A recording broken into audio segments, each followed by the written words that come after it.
Felix Ho melihat pemandangan ini dan tersenyum lebar saat berbicara kepada Drago dan kedua orang Salvador itu. Kalian terlalu fokus pada saya sambil mengabaikan penyerang terbaik di tim saya.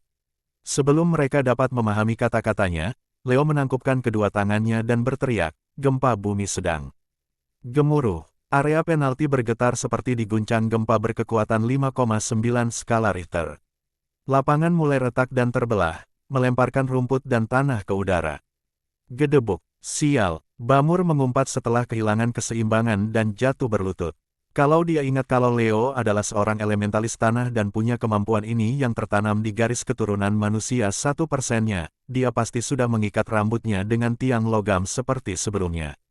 Tetapi bagaimana dia bisa mengingat apapun tentang Leo ketika seluruh perhatiannya tertuju pada Felix seperti orang Salvador lainnya? Ada 16 anggota di setiap tim dan mustahil untuk mengingat rincian setiap orang hanya dalam 15 menit pengintaian. Oleh karena itu, individu yang paling berbahaya diberi lebih banyak perhatian dan Leo Bridge tidak dipertimbangkan. Leo dapat melihat bahwa mereka sedang memandang ke bawah ke arahnya seperti Olivia dan yang lainnya sebelum permainan dimulai. Sudah waktunya bagi mereka untuk membayar harga karena meremehkan The Barbarian of Australia. Pilar tanah, tingkatkan. Leo meraung sambil melompat 3 meter di udara, membuat mata semua orang beralih kepadanya, bukannya Rolandinho yang hendak mencapai sudut lapangan. Wus wus wus.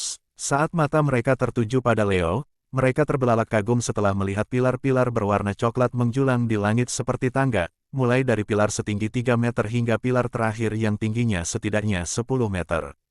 Pemandangan itu tampak luar biasa terutama saat Leo melompat dari satu pilar ke pilar lainnya, tampak seperti sedang mencoba memanjat ke langit.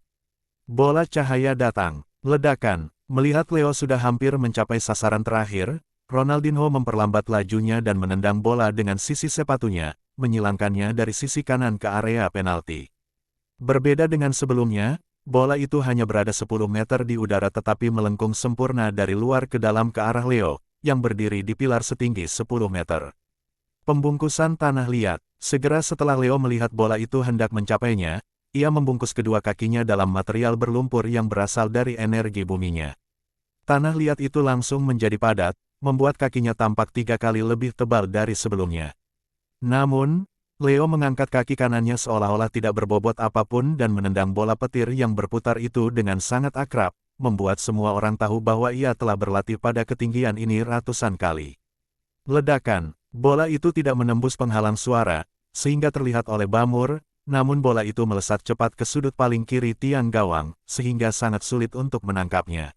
Yang lebih parah, gempa bumi sialan itu masih berlangsung, dan Bamur bahkan tidak bisa berdiri tegak.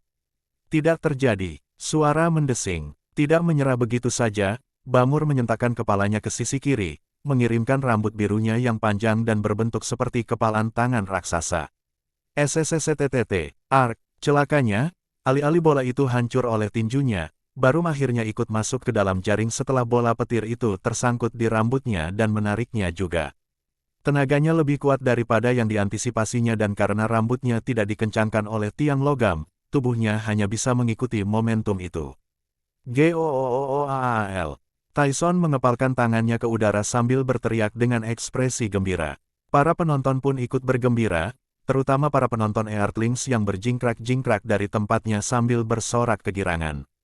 Kalau saja tidak ada karantina wilayah dan pertandingan disiarkan di tempat umum, teriakan itu pasti akan bergema di semua negara, apapun ras, kebangsaan, atau status sosialnya.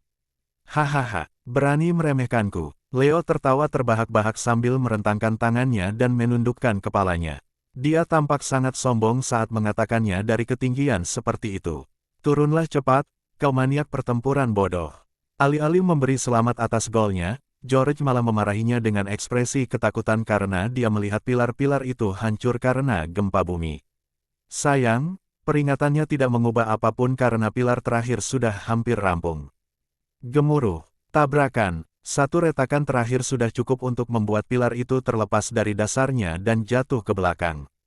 Persetan denganku, bungkusan tanah liat. Leo yang ketakutan karena terjatuh, berteriak keras sambil melindungi wajahnya dengan tangannya.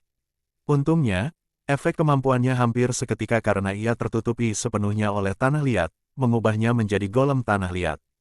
Menabrak, Leo, Kau baik-baik saja? Tanya Ronaldinho sambil berlari ke arah puing-puing yang sedang hancur menjadi partikel-partikel cahaya. Bahkan gempa bumi telah berhenti dan lapangan perlahan kembali ke bentuk sempurnanya. Batuk-batuk, saya baik-baik saja, hanya jari yang patah. Leo terduduk lemas di tanah sambil batuk-batuk. Perayaan gol yang bagus, kamu mungkin akan menjadi viral karenanya. Felix terkekeh saat melewati orang-orang Salvador yang putus asa dan Drago yang marah. Dia mengabaikan tatapan sinis mereka dan hanya mengangkat kepalanya dan melirik skor. Lebih besar dari tim Earthling 6-2 tim Salvador kurang dari pukul 21 menit sisa waktu babak pertama. Itu memang bergaya. Felix tersenyum tipis setelah menyadari tambahan 2 poin. Ia sungguh-sungguh berharap agar rekan-rekan setimnya tetap bisa diandalkan, dan membuatnya lebih mudah dalam permainan, daripada harus bolak-balik mengerjakan semuanya sendiri.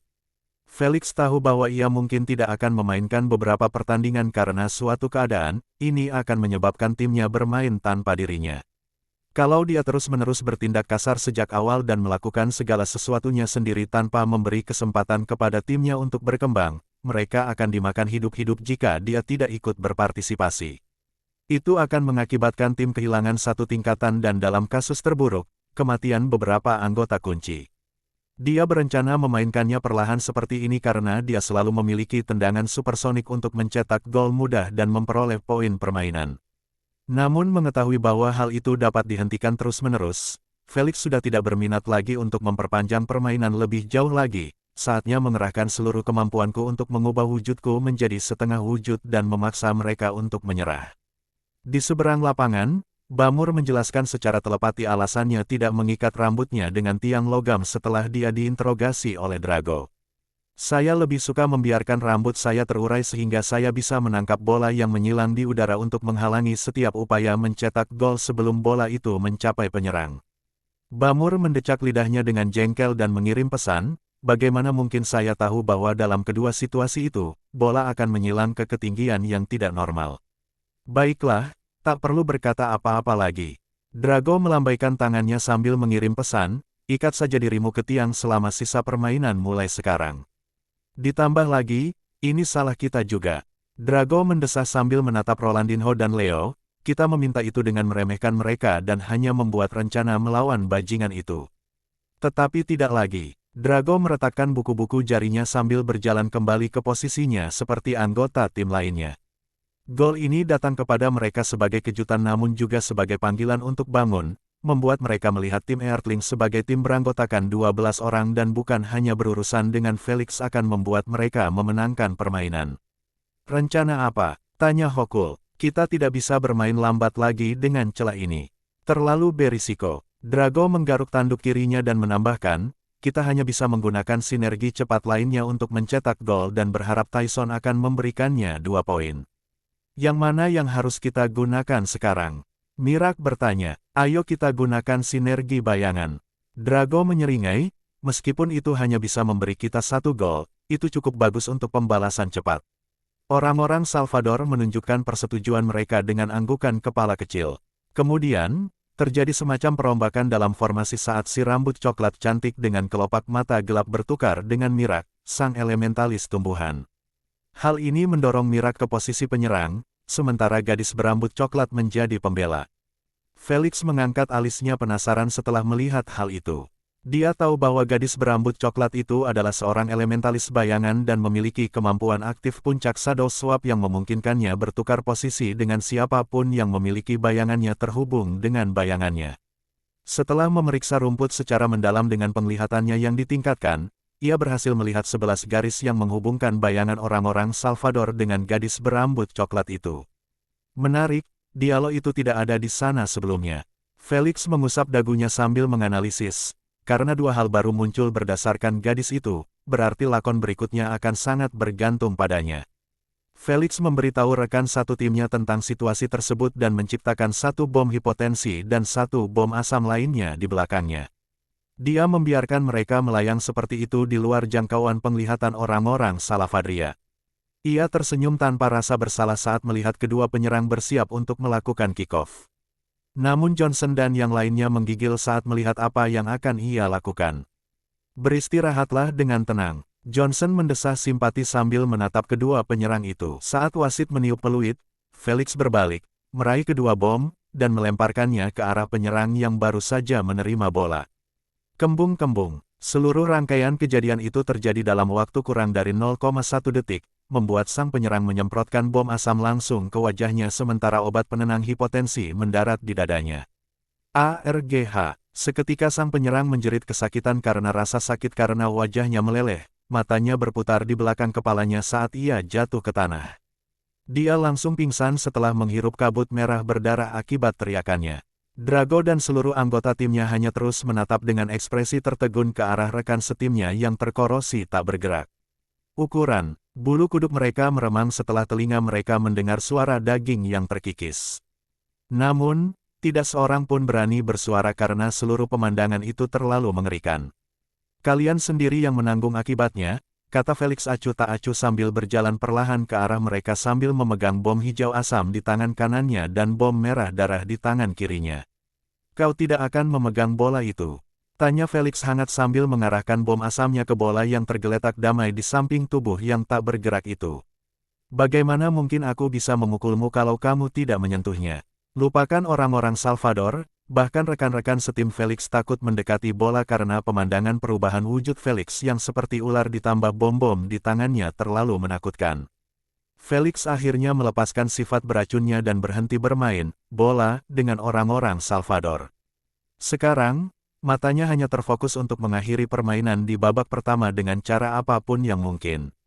Jangan takut, Drago meneriakkan perintahnya dengan marah tetapi pesannya masih tanpa emosi. Gunakan perisai dan penghalang pertahananmu jika kau memilikinya. Bomnya berbasis kabut dan tidak bisa berbuat apa-apa terhadap mereka. Mirak seret Aigror menjauh dari bola dengan akarmu. Wus-wus. Segera setelah mendengar itu, Mirak mengeluarkan dua akar dari jarinya dan menggulingkannya di kaki Aigror. Kemudian, dia menariknya keluar dari lingkaran tengah dan memeriksa keadaannya. Ketika melihatnya masih bernapas tetapi seluruh wajahnya rusak, dia tidak tahu apakah dia harus merasa senang atau takut nasib yang sama akan menimpanya. Apapun itu, dia melotot ke arah Felix dengan penuh kebencian dan segera menyeret Aigror ke tabib untuk diobati secepat mungkin. Sementara itu, 4 pemain Salvador sudah menutupi diri mereka dengan perisai berwarna berbeda sementara yang lainnya memutuskan untuk mundur sedikit ke belakang karena mereka tahu bahwa mereka akan menjadi korban berikutnya ketika mereka menyentuh bola. Kalau saja lapangannya tidak terlalu luas, tentu kedua tim akan membawa pemain yang suportif dan bisa melindungi semua orang. Sayangnya, perisai pendukung di bawah tahap penggantian kedua tidak memiliki jangkauan bahkan 15 meter. Jangkauan, dalam artian pemain yang dilindungi tidak boleh menjauh dari pemain pendukung.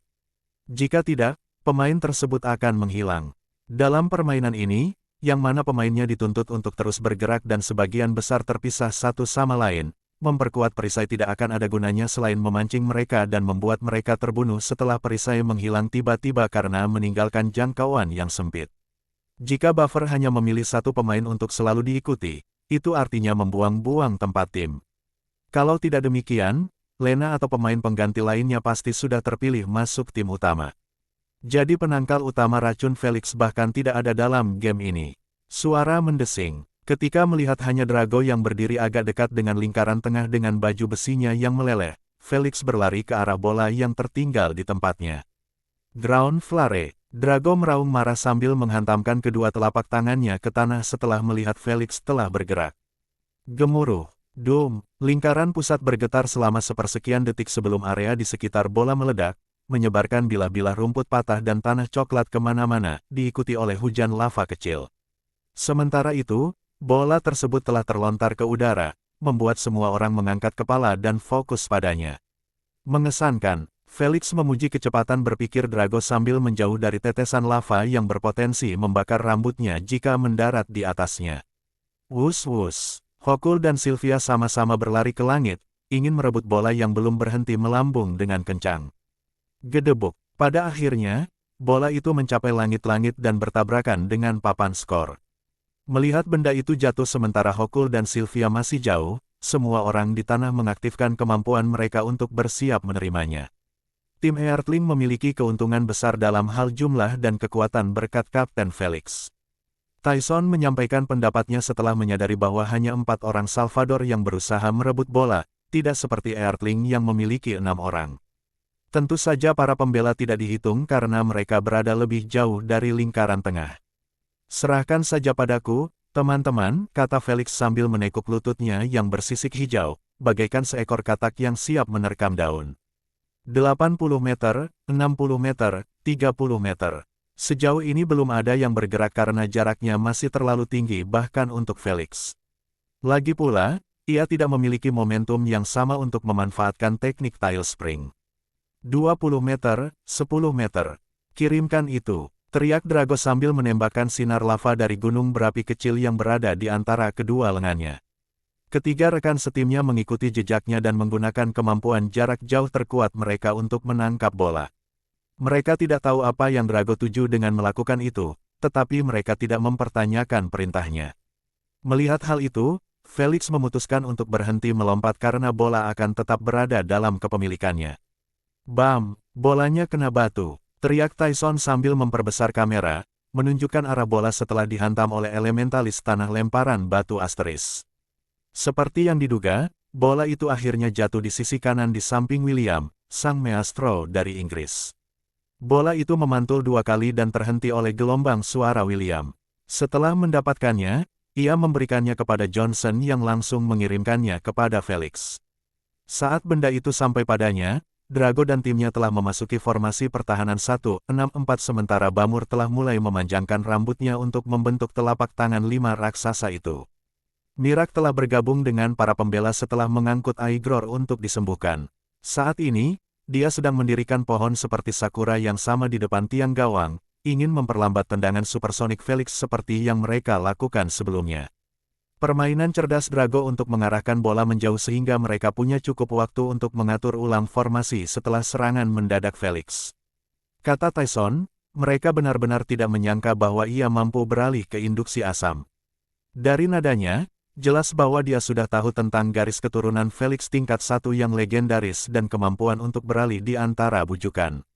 Hal ini dapat dimengerti karena ia perlu mendapatkan beberapa informasi tentang pemain kunci dalam permainan agar dapat memberikan komentar yang lebih baik. Satu-satunya hal yang tidak diketahuinya adalah bahwa kemampuan Felix untuk beralih ke asam seperti yang telah ditunjukkannya di depan umum hanya menyebabkan hipotensi dan lumpuh. Itulah sebabnya Drago dan timnya tidak siap untuk bertahan melawannya. Mungkin kedengarannya bodoh bahwa Felix telah memutuskan untuk mengungkap pengaruh asam yang ada hubungannya dengan persona, pemilik tanahnya, tetapi itu sebenarnya adalah tindakan cerdas yang disengaja. Felix tahu bahwa dirinya pasti akan masuk dalam daftar calon tersangka setelah permainan ini meninggalkan jejak kecil di jaringan. Mungkin butuh waktu seminggu atau bulan sampai Putri Burung mengetahui tentang dia dan kemiripannya dengan Landlord. Meskipun kemampuan yang berbeda di antara kedua karakter tersebut merupakan kamuflase terbaik, Princess Bird pasti akan curiga kepadanya ketika dia menyelidiki lebih dalam dan mengetahui bahwa dia memiliki 5 bujukan. Namun, dia hanya menggunakan hipotensi yang berbeda dari Landlord. Lagi pula, apa alasannya untuk tidak menggunakan racun asam dalam permainan ini atau perkelahiannya? Dia akan dengan mudah menyimpulkan bahwa Felix mungkin berusaha untuk tidak berhubungan dengan Landlord atau hal lainnya. Oleh karena itu, Felix tidak ragu menjentikkan jarinya dan membuat 2 bom asam tambahan. Dia membiarkan mereka melayang di telapak tangannya saat dia mengalihkan fokusnya ke orang-orang Salvador yang menyelesaikan formasi pertahanan mereka melawan tendangan supersoniknya. Felix terkekeh geli sambil menendang bola sedikit di atas kepalanya. Felix melangkah maju dan menggunakan ekornya untuk menangkap bola dengan mudah. Kemudian, ia mengencangkan cengkeramannya dengan menggulungkan ekornya 2 kali di atasnya, yang membuat semua orang yang melihatnya tercengang. Semoga saja, dia tidak terlalu menganiaya mereka. George mendesah simpati sambil menatap Drago dan rekan-rekannya yang tercengang, yang tidak menduga hasil ini atau terlalu takut untuk memikirkannya. Seluruh formasi pertahanan dimaksudkan untuk memaksa Felix menendang bola karena akan sulit menggiring bola sambil melawan mereka secara langsung. Tapi melihatnya mematahkan lehernya ke samping ketika berjalan ke arah mereka dengan wujud setengah jahatnya, mereka tahu bahwa keadaan sudah serius. Jangan gagal, teriak Drago kepada rekan setimnya sambil bertepuk tangan, 1 lawan 11. Serang dia dengan kemampuan elemen dan dia akan WUUSSS. Sebelum Drago sempat menyelesaikan kalimatnya, ia terpaksa secara refleks menghindari bom asam yang dilemparkan dari separuh lapangan. Sayangnya, bom itu tetap meledak di belakang punggungnya dan membungkusnya di dalam. Namun, karena ia mengenakan baju besi cair itu, asam itu tidak berpengaruh apapun padanya, hanya menghalangi penglihatannya. Wus, wus. Ketika dia buru-buru keluar dari awan kabut, dia menjadi malu setelah melihat bahwa teman-teman satu timnya adalah orang-orang yang dibombardir dengan bom asam, bom hipotensi, dan bom lumpuh dari Felix yang berlari cepat ke arahnya secepat mungkin. Mengetahui bahwa dirinya menjadi sasaran, Drago tidak ragu untuk mundur karena ia tahu bahwa dirinya akan kacau jika ia sampai tertangkap oleh Felix. Itu karena dia adalah seorang penjaga elemen pertama dan terutama sementara Felix adalah makhluk humanoid. Sial, sial, sial. Setiap kali Drago menoleh dan melihat Felix menyeringai jahat sambil semakin mendekatinya, dia merasa jantungnya akan melompat keluar dari tenggorokannya. Meskipun dia takut ketahuan, dia masih cukup rasional untuk berhenti setelah mencapai garis belakang tempat seluruh timnya berkumpul. Segera setelah berbalik dan melihat Felix hanya berjarak 30 meter dari mereka, dia membungkuk sedikit sementara telapak tangannya memancarkan partikel merah tua yang membentuk gunung berapi kecil yang sama. Berdiri 5 meter di sebelah kanannya adalah elementalis bayangan yang bayangannya muncul dari tanah dan berdiri di depannya. Sementara itu, di sebelah kirinya ada elementalis bumi. Dia berada di dalam golem bumi, hanya kepalanya yang terlihat dari dadanya. Dia membawa 2 batu di tangannya. Mirak berdiri di pohonnya yang seperti sakura dengan kedua tangannya terlipat. Hokul terbang di atas kepala mereka sementara 10 patung beruang kutubnya diletakkan di depan timnya, bertindak seperti perisai daging. Terakhir, 2 orang Salvador lainnya berdiri di sudut, masing-masing dengan kemampuan mereka yang diaktifkan. Felix menyerbu ke arah pasukan yang telah siap sepenuhnya itu sementara di belakangnya ada rekan-rekannya yang berusaha sekuat tenaga mengejarnya dan memberinya dukungan. BUNUHI. Sebelum Felix sempat melewati batas 20 meter, Drago meraung keras sambil melepaskan lava rai dari gunung berapinya. Mariam mengirimkan bayangannya sementara Dagion melemparkan batu-batu coklat besar. Masing-masing punya pilihan sendiri saat menyerang Felix. Ledakan, ledakan, tabrakan, bumi berguncang, dan udara bergetar saat area di depan mereka telah berubah menjadi zona perang dengan semua ledakan dan tanah beterbangan ke segala arah. Namun, Felix terlihat menghindari kemampuan tersebut sementara pakaiannya hampir tidak kotor setelahnya. Tampaknya dia dapat memprediksi lintasan serangan sebelum mendarat, membuatnya bergerak bahkan sebelum serangan itu mendarat di tanah. Para penonton terus menonton dengan kagum sementara orang-orang Salvador dalam ketakutan dan ketidakpercayaan. Mati, mati, kenapa kau tak mati saja? Drago hampir kehilangan akal sehatnya setelah melihat Felix muncul di balik kepulan asap dengan hanya beberapa helai rumput patah di rambut dan pakaiannya. Sementara itu, ekornya bergerak-gerak di belakangnya dengan jenaka, memperlihatkan bahwa bola itu tidak hilang dalam kekacauan itu. Tepat saat Mirak ingin melemparkan setiap dahan pohon ke arah Felix, dia membeku di posisinya setelah melihat Felix sudah mencapai beruang kutub dan mengiris-iris mereka seperti mereka terbuat dari mentega dengan cakar hitamnya yang berkilau. Buk-buk, potongan-potongan yang diiris itu halus dan bersih, sepertinya merupakan dagu yang baru dicukur. Tak seorang pun peduli untuk melihat mereka karena Felix langsung mencapai sisi Drago dan mencengkeram lehernya. Orang-orang Salvador itu menegang dengan mata terbelalak, tidak berani mempercayai bahwa kapten mereka telah tertangkap tanpa melakukan perlawanan sedikitpun. Yah, dia memang melawan dengan menembakkan sinar lava, tetapi melawan kecepatan, penglihatan, dan refleks Felix, itu adalah upaya yang sia-sia. Ada kata-kata terakhir, Felix menyeringai nakal sambil mengusap pipi Drago dengan cakarnya yang panjang. Karena pipinya ditutupi oleh baju besi cair, sentuhannya berhasil memecahkannya dengan sangat halus. Aku rela mati demi planet dan rakyatku. Drago mencibir dengan sedikit kesulitan karena tercekik, jadi jangan harap aku akan mengemis, dasar brengsek. Batuk, lakukanlah. Astaga, tidak perlu terlalu dramatis. Aku hanya mempermainkanmu. Felix menamparkan tepat di bagian belakang lehernya, membuatnya langsung pingsan. Kemudian, dia melemparkannya ke samping dan melirik yang lainnya. Mengapa kamu tidak menyelamatkanku dari kesulitan dan menyerah sekarang? Aku tidak ingin bekerja terlalu keras. Dalam situasi normal, Felix tidak akan pernah melakukan hal seperti itu karena dia lebih suka tidak kehilangan 1 poin permainan pun meskipun itu berarti melakukan pembantaian dalam permainan. Akan tetapi, ia ingin membuat dirinya berbeda dari pemilik tanah karena ia akan melakukan hal yang sama. Tidak ada apa-apa. Melihat mereka tidak merespons, Felix menghela napas panjang dan tiba-tiba menghilang dari kamera. Ketika dia muncul, Mariam sudah tergeletak di tanah dengan busa keluar dari bibirnya. Sebelum gambaran ini sempat terekam dalam pikiran setiap orang, Felix sudah menghilang lagi hanya untuk muncul di atas kepala golem bumi. Kemudian, dia menghancurkannya berkeping-keping dengan ujung ekornya yang menonjol dan menjatuhkan Dagion. Ini tidak mungkin terjadi. Bagaimana kekuatannya bisa sebesar ini? Mirak menggigil dari atas pohon sambil menyaksikan Felix berlari dari satu rekan satu timnya ke yang lain, membuat mereka pingsan. Meskipun kamera kesulitan mengikuti pergerakan Felix, dia dapat melihat bayangannya berkat peningkatan inderanya. Tetapi melihatnya adalah satu hal dan menanggapi agresivitasnya adalah hal lain. Kecepatannya puluhan kali lipat kecepatan akar-akarnya dan melihat betapa tajamnya cakar-cakarnya, membuatnya sadar bahwa dia benar-benar bisa membunuh siapapun di antara mereka jika dia mau. Beberapa detik kemudian, hanya Hokul dan Bamur yang masih berdiri tanpa menghitung 2 penyembuh di sudut. Mirak telah dirawat seperti yang lainnya. Jika Hokul tidak terbang puluhan meter di udara, nasibnya akan sama. Felix mengabaikan keberadaannya dan hanya berjalan melewati pohon mirip sakura yang sedang terurai menjadi partikel-partikel hijau. Tujuannya, Bamul yang ketakutan dan tak berdaya, yang diangkat dari tanah karena rambutnya diikat ke tiang gawang. Rambutnya dibentuk menjadi 2 kepalan tangan besar, tampak seperti ia ingin bertarung habis-habisan dengan Felix. Tetapi sebuah tatapan mata acuh tak acuh dari Felix membuatnya gemetar sekujur tubuh, seolah-olah dia terlempar ke kedalaman pegunungan Gletser dengan 1000 ular berbisa yang menemaninya. Prajurit atau bukan, saat menghadapi kematian yang menatap langsung ke dalam jiwanya, rasa takut akan selalu merayapi mereka. Jangan mendekat. Bamur tergagap sambil menghantamkan tinju biru besarnya ke tanah, berharap bisa menakuti Felix.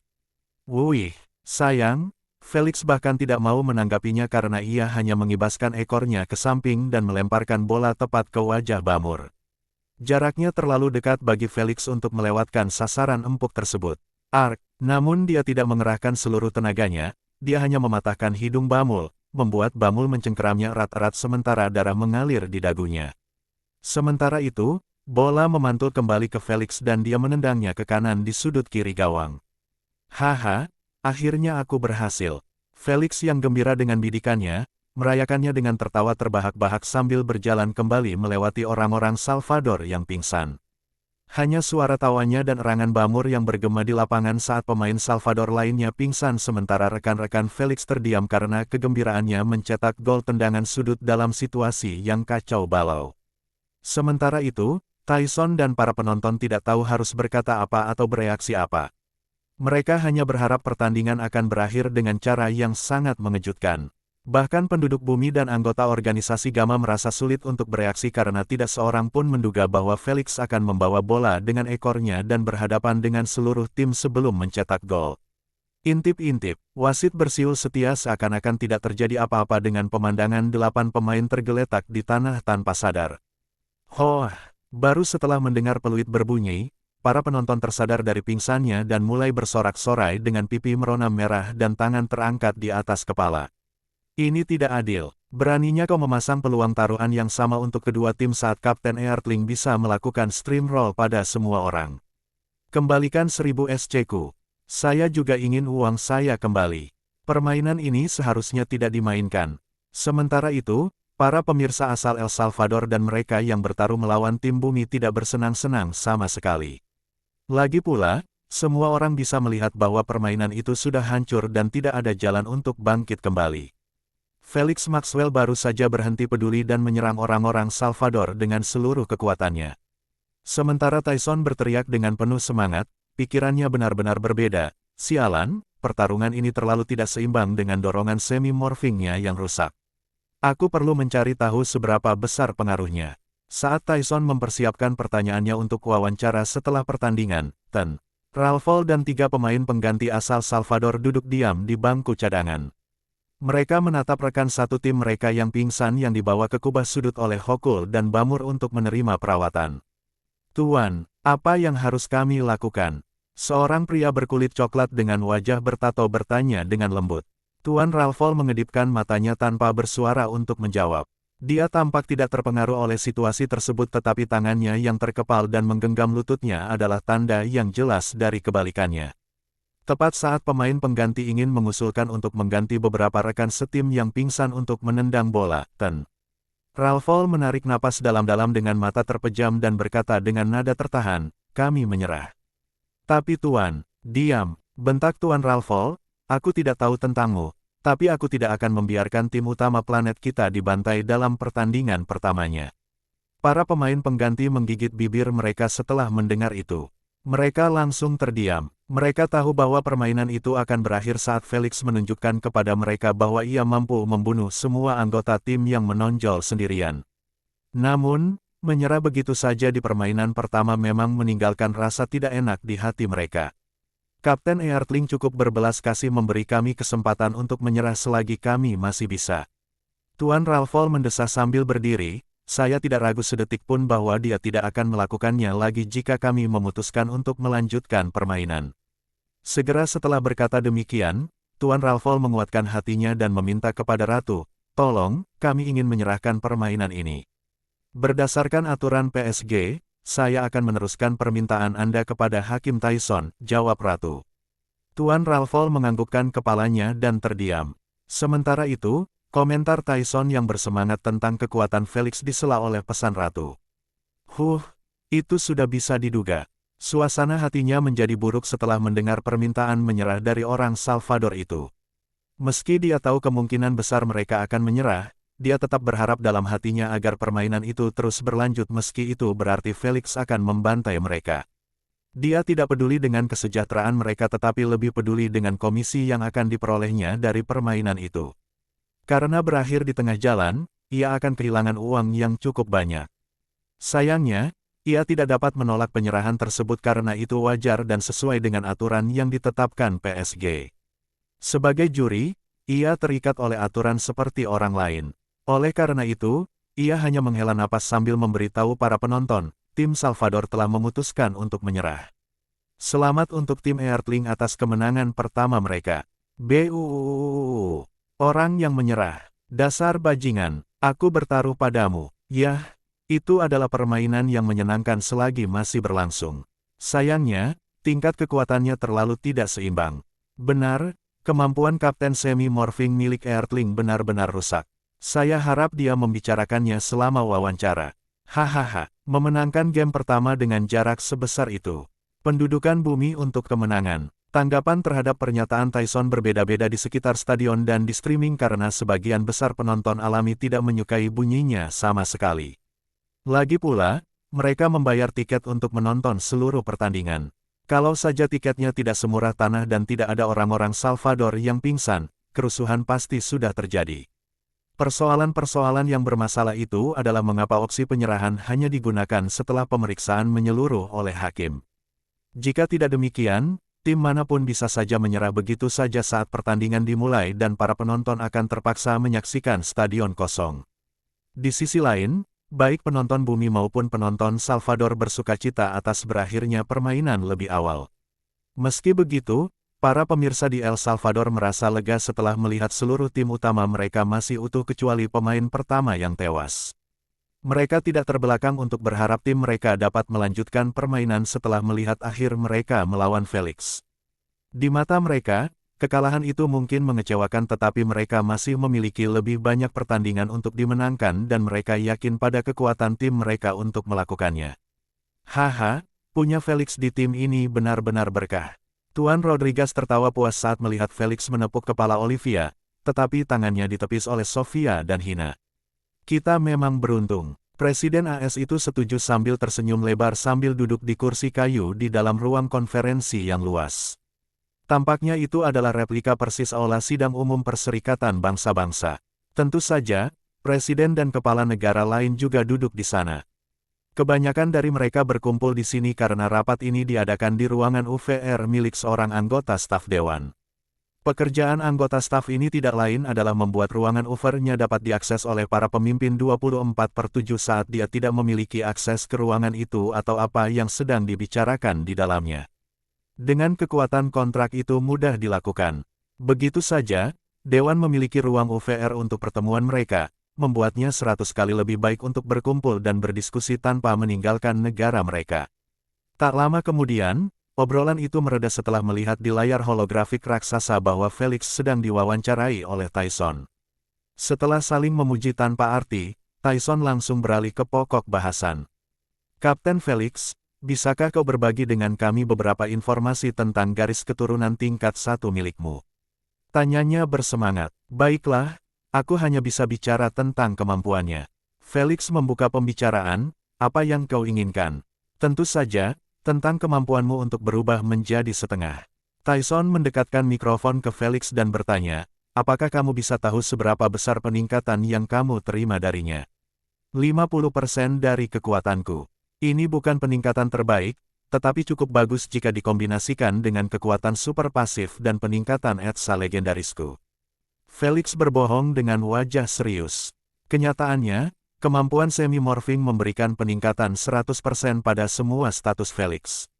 Ia membuatnya terdengar seolah-olah hanya kekuatan dan pertahanannya yang diuntungkan olehnya dan hanya sebesar 50%. Ini masih dalam batas wajar untuk kemampuan semi-morphing tingkat 1 yang legendaris. Felix melakukan penelitiannya dan menemukan bahwa kebanyakan dari mereka memberikan 40% hingga 50% jika sangat beruntung. Jadi, itu sama sekali tidak aneh. Itulah sebabnya dia tidak pernah menggunakan lebih dari 50% dalam tendangannya. Ratu, tolong buatlah perhitungan berdasarkan informasinya dan berikan aku kekuatan terakhirnya selama dia berubah menjadi setengah wujud. Tyson langsung meminta, tetapi mendapat respons sepersekian detik kemudian.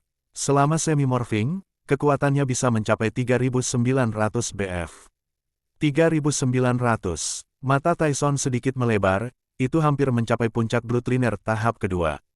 Tidak heran tendangannya supersonik. Dia melihat ekspresi sedih orang-orang Salvador saat mereka menunggu giliran untuk diwawancarai dan tidak bisa menahan rasa kasihan. Lagi pula, mereka memainkan permainan sebagai Bloodliners tahap 1 yang berada di puncak, melawan Bloodliners dengan kekuatan tahap 2 yang berada di puncak. Itu sama saja seperti pemain perak bertanding melawan pemain emas. Setelah Tyson menyampaikan informasi tersebut kepada pemirsa, reaksi mereka kurang lebih sama. Hanya pemain Salvador yang bereaksi berbeda karena mereka menunjukkan tanda-tanda ketakutan dan juga penghargaan kepada Felix. Tapi tunggu, ini tidak masuk akal. Tyson tiba-tiba mengernyitkan alisnya, mengapa dia masih memiliki bom racun dari garis keturunan tingkat 1 yang legendaris. Kecuali, mata Tyson membelalak tak percaya saat melihat wajah Felix yang polos. Kau, bolehkah aku bertanya kemampuan apa yang kau ukir dalam garis keturunan manusia 1% milikmu? Pertanyaan macam apa itu? Drago mengernyitkan alisnya sambil melihat wawancara Felix. Benar, bukankah sudah jelas bahwa dia memiliki kemampuan setengah berubah yang rusak itu? Kata Mariam dengan ketakutan. Pertanyaan-pertanyaan itu terngiang di benak semua orang kecuali Olivia dan yang lainnya yang bersikap seolah-olah mereka tidak mengenal Felix atau ingin bergaul dengannya. Reaksi mereka masuk akal karena Felix dengan berani menyatakan tanpa sedikit pun rasa malu, tentu saja, aku memilih bom racunku karena jauh lebih baik memiliki 5 bujukan yang bermanfaat daripada kekuatan belaka. Semua orang kehilangan kata-kata karena pemikirannya yang terbelakang. Kegunaan lebih baik daripada kekuatan datar. Retakan macam apa yang dia alami saat dia mengukir kemampuannya. Mereka berpikir tanpa suara, tidak tahu bagaimana harus bereaksi. Siapa yang bisa menyalahkan mereka? Di mata mereka, itu hanya akal sehat jika dia mengukir semi-morfologinya, dia akan selalu memiliki peningkatan kekuatan 50% di atas mereka yang berada pada tahap yang sama dengannya. Bagaimana itu bisa dibandingkan dengan memiliki bom beracun? Melihat ekspresi mereka, Felix tahu bahwa mereka menganggapnya orang bodoh karena tidak melihat ini. Namun, dia hanya mengangkat bahu dan tidak mau repot-repot menjelaskan alasannya. Dia tidak dapat memberitahu mereka bahwa yang dia lakukan adalah mengukir manipulasi ukuran dan bom racun yang hanya tipuan belaka. Kurasa kau sudah punya pendapat sendiri tentang masalah ini. Tyson tertawa paksa dan berhenti mengungkit masalah itu. Di matanya, Felix akan mengerti betapa bodohnya keputusannya saat ia mencapai puncak tahap penggantian pertama dan kehilangan semi-morfinya. Saat itu, yang paling banyak menangis adalah tim bumi karena kehilangan kekuatan terkuatnya.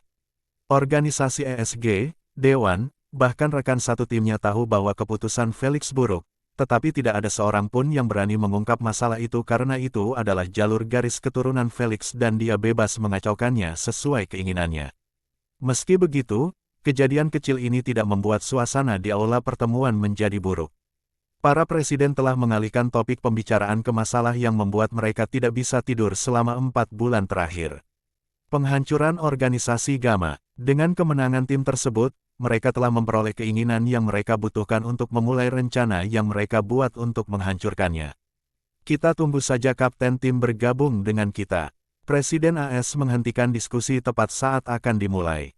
Dia punya hak penuh untuk menjadi bagian dari majelis ini.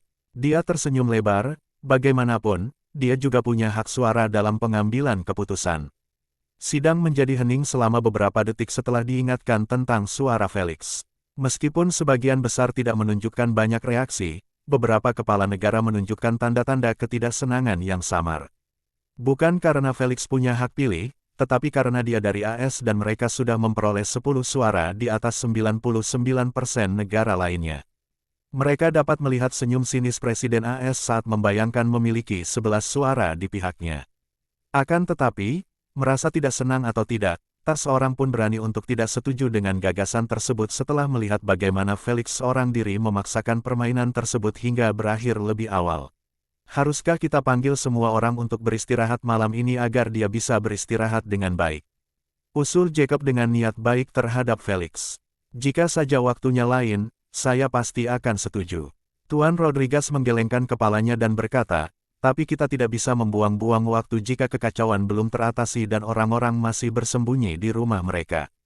Sepakat, disetujui. Lagi pula, dia bahkan tidak tampak lelah. Melihat Felix yang sedang menggoda Sofia di sungai, kelopak mata kepala negara berkedut melihat sikapnya yang acuh tak acuh. Aku akan mengirimkan tautan undangannya. Jacob terbatuk dan mengirim pesan kepada Felix, memberitahukan kepadanya tentang pertemuan itu dan persyaratannya untuk hadir secepat mungkin. Sedetik kemudian, Felix terlihat menggaruk dagunya dengan ekspresi kesal saat mengucapkan selamat tinggal kepada Sofia. Kemudian, ia terpecah menjadi partikel-partikel cahaya, dan sedetik kemudian tubuhnya direkonstruksi di kursi kosong tepat di sebelah Presiden AS. Halo, sapa Felix dengan senyum tipis sambil melirik puluhan kepala negara yang menatapnya dari tempat duduk mereka. Tepuk-tepuk-tepuk. Namun, alih-alih mendapat sambutan, Felix justru heran melihat mereka satu persatu berdiri sambil bertepuk tangan meriah. Mereka menunjukkan ekspresi apresiasi dan senyum di wajah mereka sambil memberinya tepuk tangan meriah yang tak terduga. Kalau orang lain, mereka pasti akan merasa amat bangga karena benar-benar mendapat tepuk tangan dari para pemimpin dunia, tapi Felix jujur merasa itu sama saja dengan tepuk tangan biasa yang diterimanya dari para penonton. Namun, dia tidak menunjukkan sikap acuh tak acuhnya sambil terus menundukkan kepalanya sedikit ke arah mereka, menunjukkan rasa terima kasihnya. Beberapa detik kemudian, tepuk tangan mereda dan para pemimpin kembali ke tempat duduk mereka. Kapten Felix, atas nama planet ini dan seluruh warga, Jacob menundukkan kepalanya dalam-dalam kepada Felix dan berkata dengan penuh emosi, terima kasih atas kerja kerasmu. Aku hanya melakukan bagianku. Felix melambaikan tangannya dengan sopan sambil berpikir, setidaknya sikap mereka di permukaan itu baik. Felix tidak tahu apakah penghargaan mereka nyata atau mereka hanya berpura-pura untuk memuaskan egonya. Apapun itu, dia tidak terlalu peduli. Selama mereka tidak melewati jalannya, mereka adalah emas di matanya. Setelah beberapa menit memberikan sanjungan tambahan dan mengajukan pertanyaan tentang kesejahteraannya untuk membuat Felix merasa nyaman duduk bersama mereka, Jacob meminta Felix, Kapten, bisakah Anda menunjukkan kepada kami daftar pendapatan dari permainan tersebut? Felix menganggukkan kepalanya sambil melambaikan tangannya, memperlihatkan halaman profil tim Earthling serta daftar penghasilan yang dibuat-buat oleh Sang Ratu. Peringkat, perunggu menengah. Mainkan 3 permainan penempatan untuk mendapatkan peringkat. Tentang, Bumi adalah planet ketiga dari matahari dan satu-satunya objek astronomi yang diketahui memiliki kehidupan di tata surya. Sekitar 29% permukaan bumi adalah daratan yang terdiri dari benua dan pulau. Sisanya 71% ditutupi air, sebagian besar oleh samudera, laut, teluk, dan badan air asin lainnya, tetapi juga oleh danau, sungai, dan air tawar lainnya, yang bersama-sama membentuk hidrosfer. Sebagian besar wilayah kutub bumi ditutupi es. Bumi memiliki 7 benua: Afrika, Antartika, Asia, Australia, Eropa, Amerika Utara, dan Amerika Selatan. Bumi memiliki 5 samudera. Bumi memiliki 195 negara yang jumlah pertandingan 001, kemenangan 001, kerugian 000, kemenangan beruntun 001, rentetan kekalahan 000, eliminasi 001. Para pemimpin tidak banyak bereaksi ketika mereka melihat detail profil tersebut karena setiap penduduk asli di planet ini memiliki akses ke sana. Namun, daftar penghasilan lainnya adalah sesuatu yang hanya bisa dimiliki Felix sebagai kapten. Namun karena ia telah menandatangani kontrak tugas kapten, ia wajib membaginya dengan dewan. Tentu saja, poin permainan Felix tidak perlu diberikan juga karena itu miliknya. Itulah sebabnya daftarnya tampak kosong seperti ini.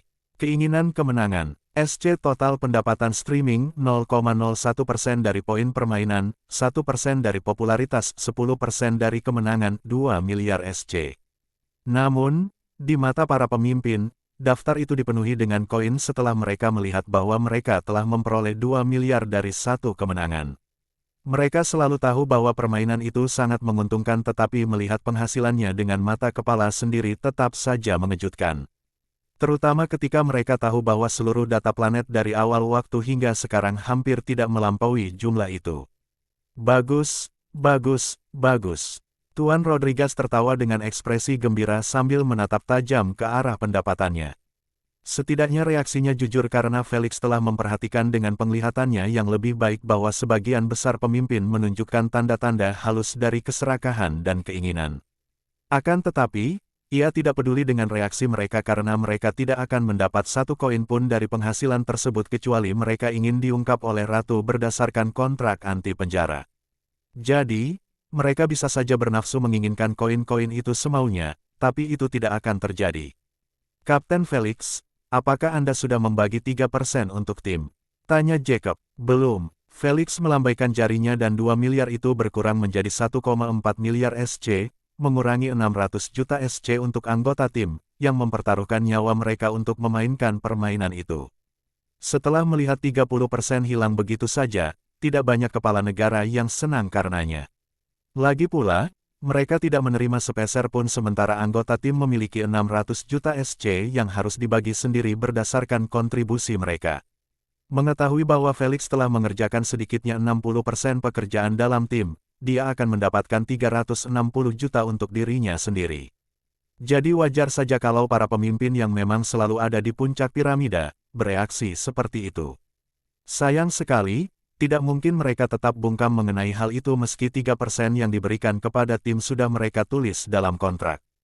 1,4 miliar sungguh tidak cukup untuk berurusan dengan organisasi.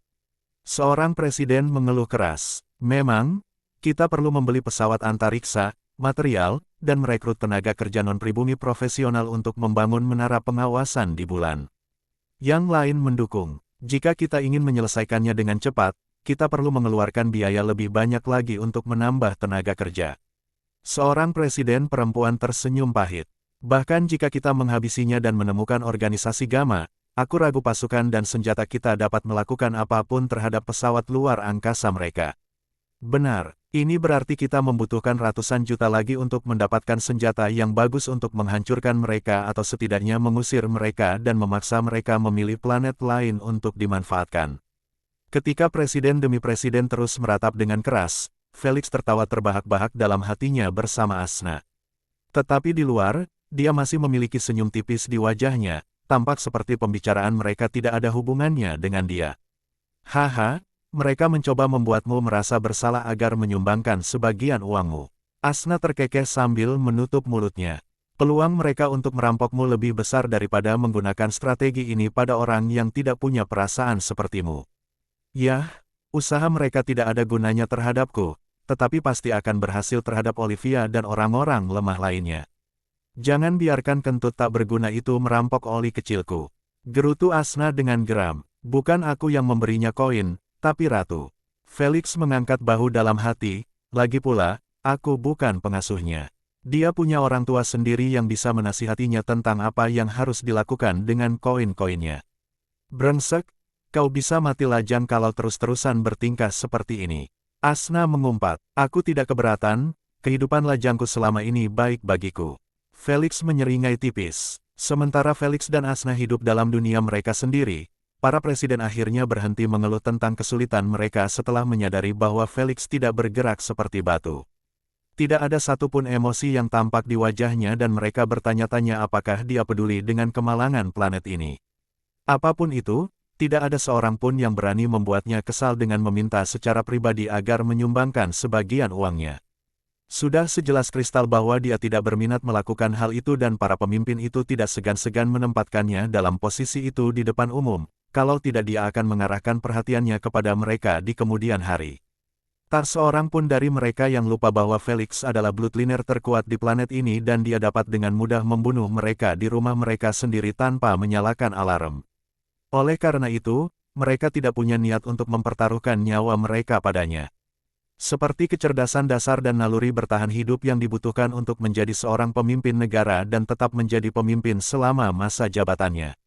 Ahem, Kapten Felix, kami terus mengoceh tentang menara pengawasan bulan tanpa memberitahu Anda terlebih dahulu. Jacob terbatuk dan menjelaskan kepada Felix, kami telah membuat keputusan untuk mendapatkan cetak biru menara ini dengan menggunakan keinginan SG. Ini akan menjadi kesempatan terbaik kami untuk menemukan pesawat luar angkasa organisasi Gamma. Apakah Anda punya pendapat mengenai masalah ini? Tanya Jacob. Tidak, Felix menggelengkan kepalanya, memberi tanda setuju. Bagus. Jacob tersenyum lebar dan bertanya pada Dewan, bagaimana kalau kita menginginkannya sekarang? Respons yang diterimanya adalah, ya, yang meyakinkan. Jacob menampilkan hologram yang memperlihatkan menara hitam besar yang setidaknya 5 kali lebih tinggi dari Burj Khalifa. Menara itu tebal di bagian pangkal dan tipis di bagian puncak. Di bawah gambar itu tertulis namanya, A Surveillance Tower. Jacob mengulurkan tangannya ke arah Felix dan bertanya, apakah kau bersedia memberikan penghormatan dengan mengharapkan cetak biru menara ini? Felix melirik gambar itu selama beberapa detik sebelum menganggukkan kepalanya.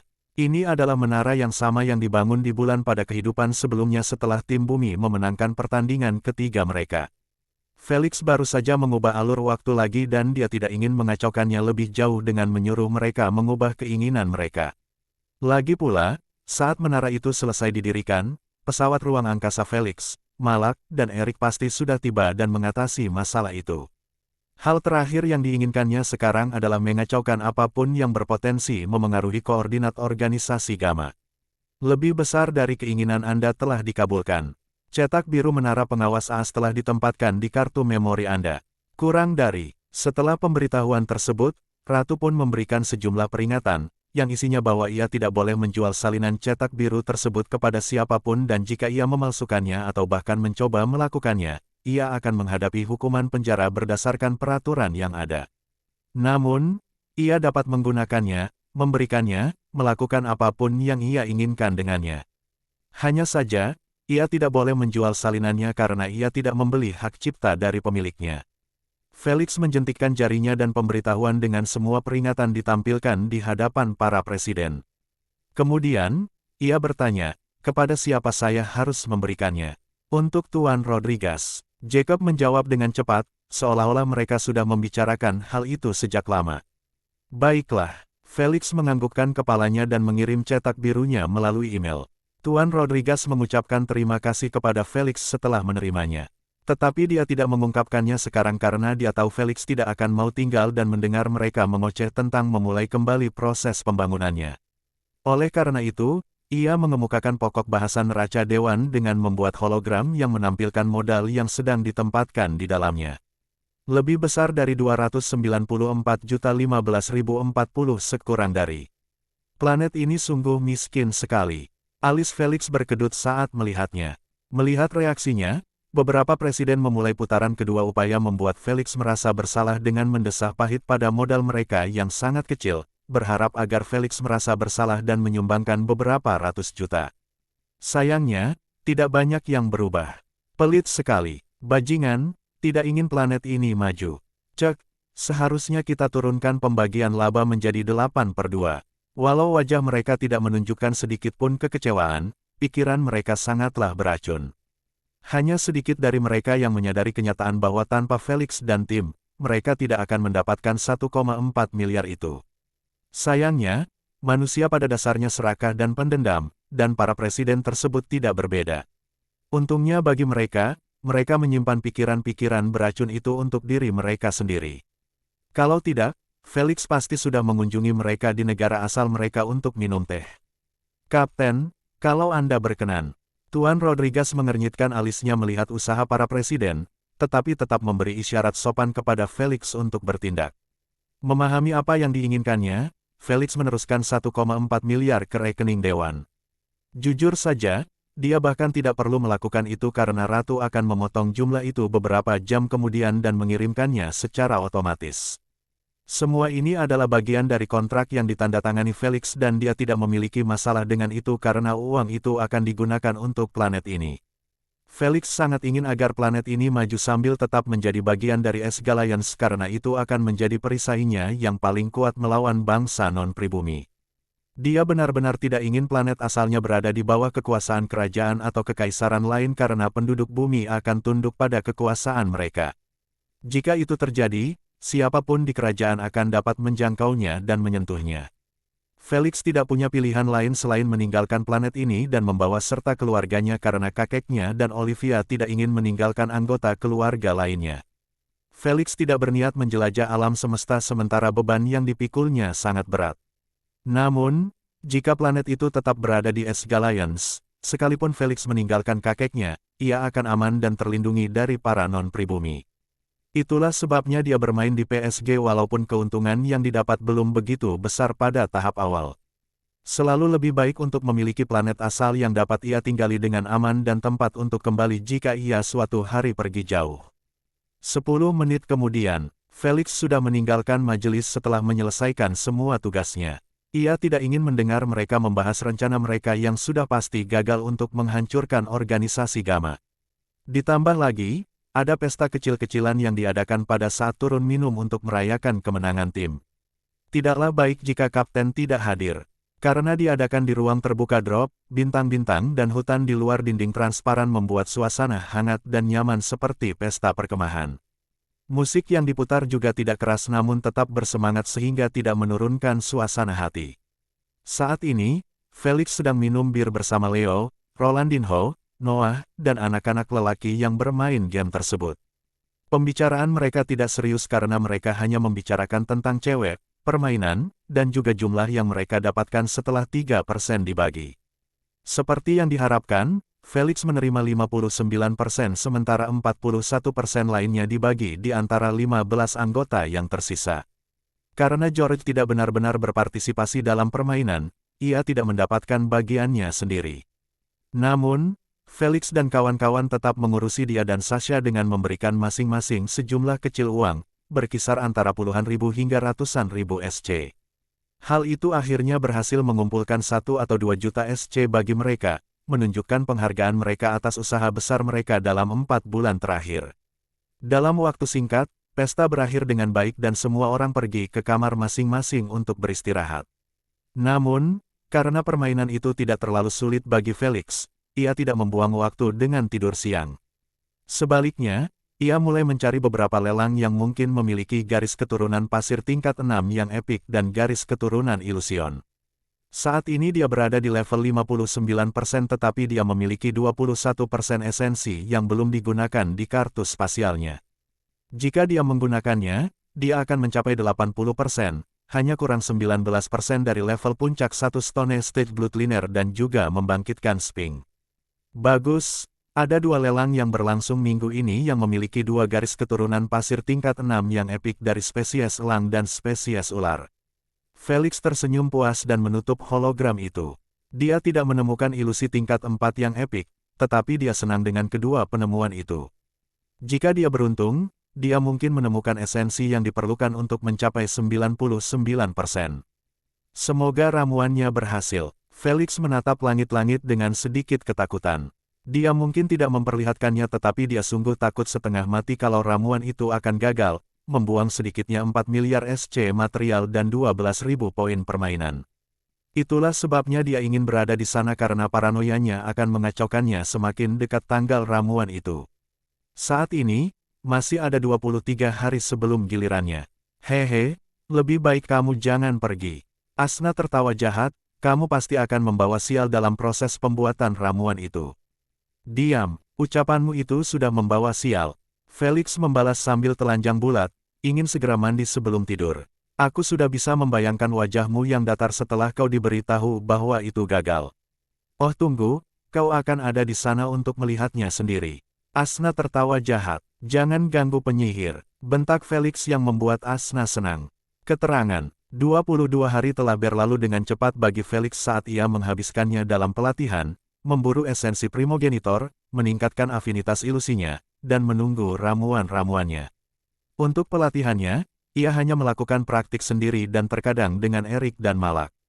Dia tidak berlatih dengan tim karena mereka belum memutar roda untuk permainan kedua, sebab George ingin tim memiliki kekuatan rata-rata puncak Bloodliner tahap pertama. Oleh karena itu, mereka memutuskan untuk menunda keikutsertaan selama sebulan karena jika mereka memutar kemudi tepat setelah permainan, mereka hanya mempunyai waktu 1 bulan untuk persiapan. Sementara itu, Felix telah menemukan esensi 19% yang diperlukan untuk membuat dirinya mencapai 99% setelah dia mengunjungi beberapa lelang dalam 22 hari terakhir. Sayangnya, hal yang sama tidak dapat dikatakan tentang esensi primogenitor ilusi karena Felix hanya menemukan 1% lagi dari 3 botol tingkat 4 yang epik. Kenangan di dalamnya pun tak berguna, membuatnya mendesah dengan kecepatan yang mengerikan. Karena ia membeli botol-botol mahal tersebut, ia terpaksa melelangnya kembali, dan kadang-kadang ia akhirnya kehilangan uang yang cukup besar ketika harganya tidak memuaskan. Tetap saja, ada saatnya dia mendapat untung, jadi itu menyeimbangkannya.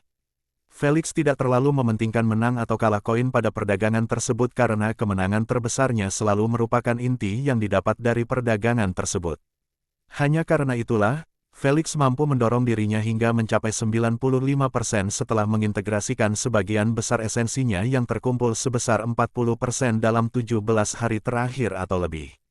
Karena ia mencapai 95%, itu hanya berarti ia telah membuka 2 kemampuan aktif lagi dan sayangnya hanya 1 pasif di 75% seperti terakhir kali dengan garis keturunan J.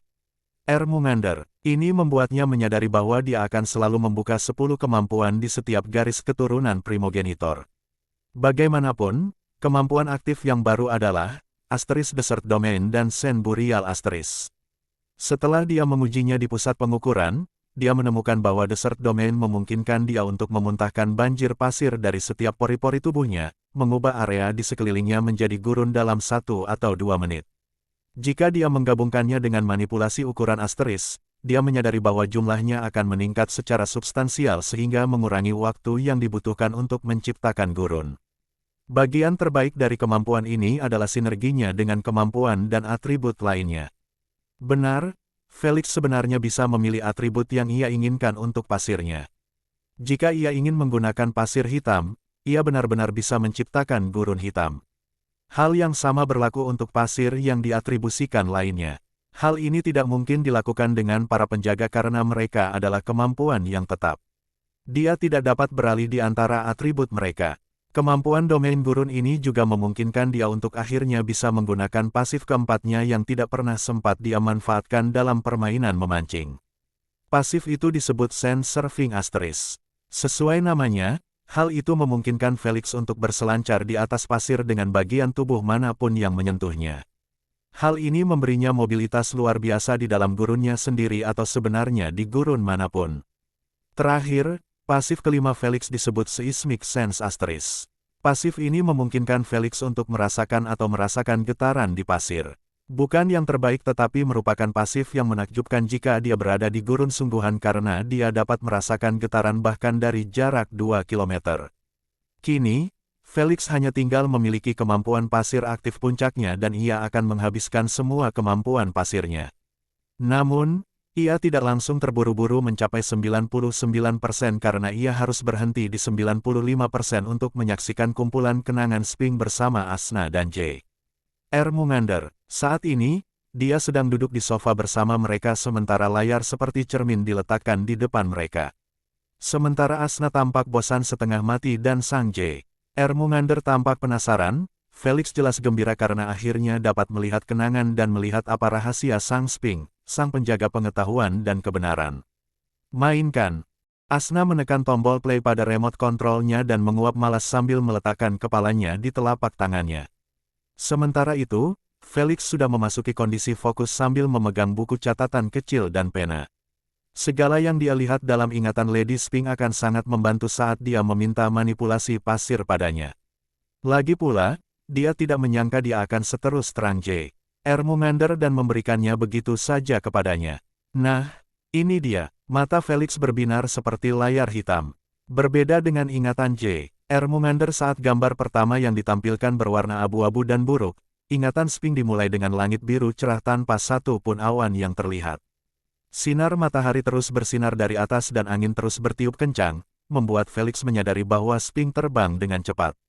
Wus-wus, kepakan sayap yang tertunda baru saja bergema di telinganya, mengonfirmasi asumsinya. Karena layar menampilkan sudut pandang orang pertama, sulit mengetahui apa yang terjadi kecuali Sphinx menoleh. Oh, Felix berseru kaget dan kagum setelah Sphinx itu menunduk selama beberapa detik.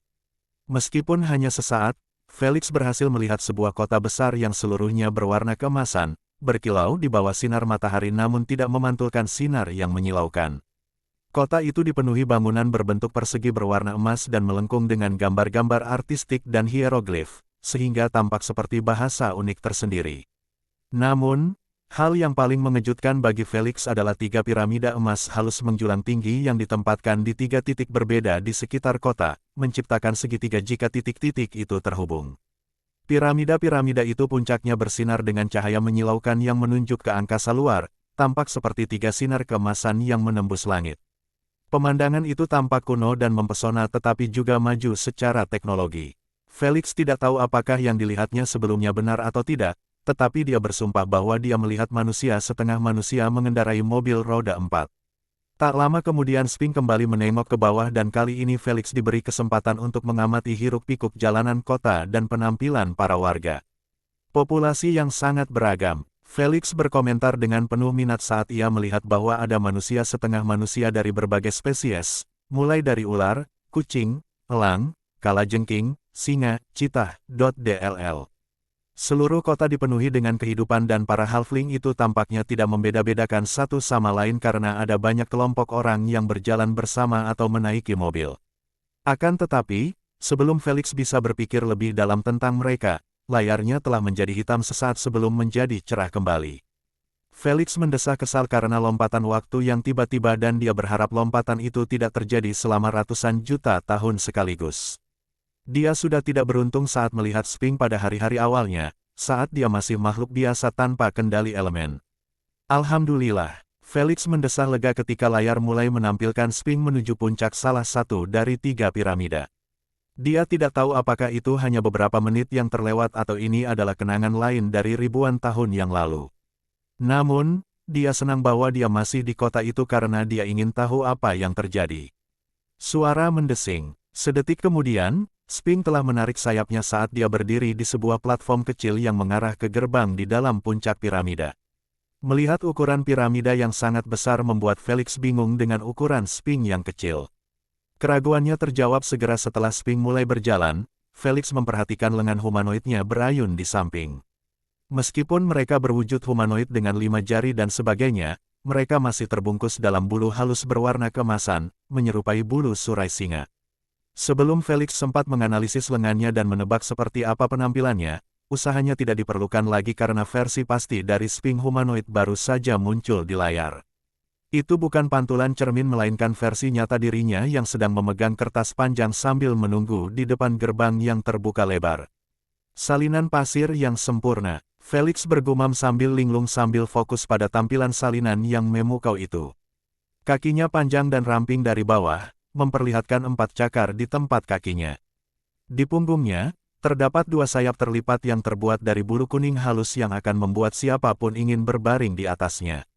Wajahnya menakjubkan meskipun memiliki ciri-ciri kucing, seperti kumis kucing, dan telinga berbulu di atas rambutnya. Dia mengenakan gaun merah dan jubah putih, agak menyerupai jubah dokter. Dia terus mendorong kacamata tipis yang tampak pintar ke atas pangkal hidungnya yang sekecil milik kucing. Felix tidak tahu apakah Sphinx yang asli tampak seperti salinannya atau tidak, namun ia tetap terpesona oleh keindahan salinan tersebut. Apa maksudnya? Sebuah suara tenang keluar dari bibir Sphinx, tampak seolah dia baru saja meminta salinannya. Asna, tolong terjemahkan. Felix langsung beralih ke Wikipedia bahasa yang sedang mengecat kukunya karena bosan. Dia bilang, update. Asna menghentikan ingatannya dan menambahkan, beri aku waktu sebentar, aku lupa menyalakan suli suara. Sedetik kemudian, Asna memutar kembali kenangan itu dan kembali mengecat kukunya, tanpa peduli untuk melihatnya. Ia sudah melihat kenangan itu beberapa kali hingga ia bosan. Lab nomor 5 meledak setelah klon 7 gagal menggabungkan energi unsur kehidupan dan energi unsur kematian. Klon 197 telah mengeluarkan 5 siswa baru setelah mereka gagal lulus ujian untuk ketiga kalinya berturut-turut. Klon 14 baru-baru ini menemukan teori untuk membuka ruang dimensi kecil tanpa hukum alam semesta di dalamnya. Klon 4, sementara salinan itu terus berjalan di samping Sphinx dan memberinya informasi terkini layaknya seorang sekretaris. Felix merasa otaknya seperti mengalami korsleting saat ia membuka mulut dan mulai berbicara. Sialnya, dia bahkan tidak mendengarkan sisa laporan itu karena kenyataan bahwa salinan bisa berbicara sudah terlalu mengejutkan di matanya. Entah berapa kali ia berusaha membuat salinannya berbicara atau mengucapkan sepatah kata, tapi para bajingan itu hanya mengacungkan jari atau menyeringai, membuatnya ingin menghajar mereka. Dia sudah kehilangan harapan pada mereka dan mulai percaya bahwa Perfect Senkapi memang ditakdirkan seperti itu. Tetapi melihat salinan itu berbicara di depannya dengan kefasihan yang sempurna membuatnya ragu apakah dia telah membuka kemampuan lain selain Sphinx. Felix mengambil remote control dari samping Asna dan kembali beberapa detik saat dia hendak membuat laporan. Setelah memainkannya dan mendengarkan isinya dengan saksama kali ini, dia merasakan jantungnya berdebar kencang karena sebuah pikiran tiba-tiba muncul di benaknya. Mungkinkah Sphinx telah menciptakan salinan yang sempurna untuk melakukan beberapa proyek penelitian sekaligus? Pikir Felix dalam hati. Dia tahu bahwa Perfect Senkapi memperbolehkan salinannya menggunakan ingatan dan perilakunya sebagai kompas penuntun mereka. Di tangannya, salinan-salinan itu malas dan menyebalkan. Setiap perintah yang diberikannya, ia perlu berdoa agar dapat ditangani dengan baik. Tapi bagaimana dengan Sphinx? Dari isi salinan, Sphinx mungkin memiliki ratusan klon yang masing-masing memiliki proyeknya sendiri. Felix selalu menganggap Sphinx sebagai entitas yang sangat cerdas yang bahkan dapat menciptakan penjaga dengan indera tempur yang tidak ada bandingannya. Jika entitas cerdas seperti dia memiliki klon dirinya sendiri, itu sama saja dengan memiliki ratusan asisten yang sangat cerdas yang dapat membantunya dalam penelitiannya. Mengingat bahwa dia dapat menggunakan berbagai indera kapan saja untuk beralih di antara salinan membuatnya menyadari bahwa kombinasi kemampuan itu benar-benar sempurna untuk tujuan penelitian. Lagi pula, Sphinx dapat menyerap kenangan salinannya dan melanjutkan penelitiannya sendiri jika dia mau. Hanya Tuhan yang tahu berapa banyak proyek yang telah ia selesaikan, sementara ratusan proyek lainnya dikerjakan oleh dirinya sendiri. Salinan sempurna benar-benar sia-sia bagiku. Felix tersenyum masam dan menekan tombol play. Sayangnya, memori itu berakhir tepat setelah klon menyebutkan pembaruan lainnya. Sialan, gerutu Felix karena kenangan itu selalu berhenti saat baru mulai bagus. Di sini dia merasa gembira melihat laboratorium Sphinx dan klon-klonnya bekerja, hanya untuk berhadapan dengan layar hitam. Jangan khawatir, Asna menghiburnya dengan malas, tidak seperti ular tua ini, ingatannya terpusat di kota karena dia mungkin tidak akan meninggalkan laboratoriumnya terlalu lama. Tepat seperti yang Asna sebutkan, saat layar menyala lagi, Felix sangat gembira saat melihat Lady Sphinx sedang memegang jari binatang berwarna biru yang memancarkan gelombang tekanan, menyebabkan udara bergetar setiap kali dia menggerakkannya. Di sisi lain, dia membawa sekuntum bunga merah tua yang hanya memiliki 2 kelopak, yang melingkari pangkalnya perlahan. Apa yang akan terjadi jika aku menggunakan jari naga glasial sebagai bahan utama dan bunga gravitasi berkelopak dua sebagai bahan tambahan?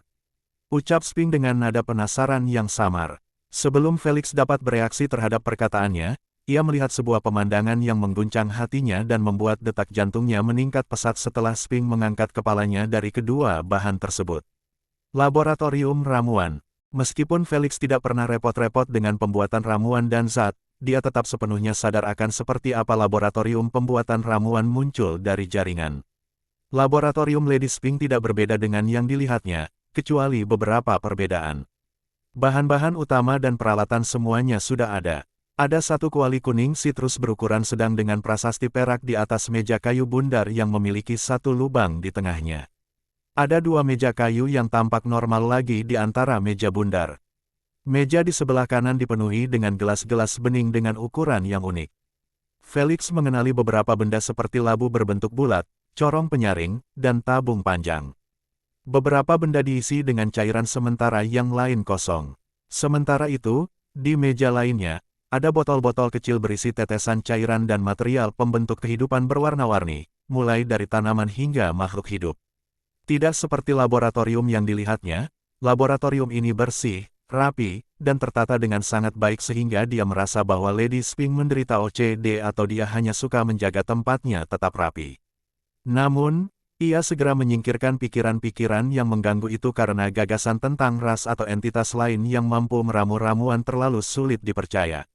Felix tahu apa yang dibutuhkan untuk meramu ramuan dan bagaimana cara melakukannya karena para penyihir telah merilis beberapa informasi publik tentang sistem pembuatan ramuan mereka seperti yang dilakukan para kurcaci. Apakah dia tahu cara lain untuk meramu ramuan?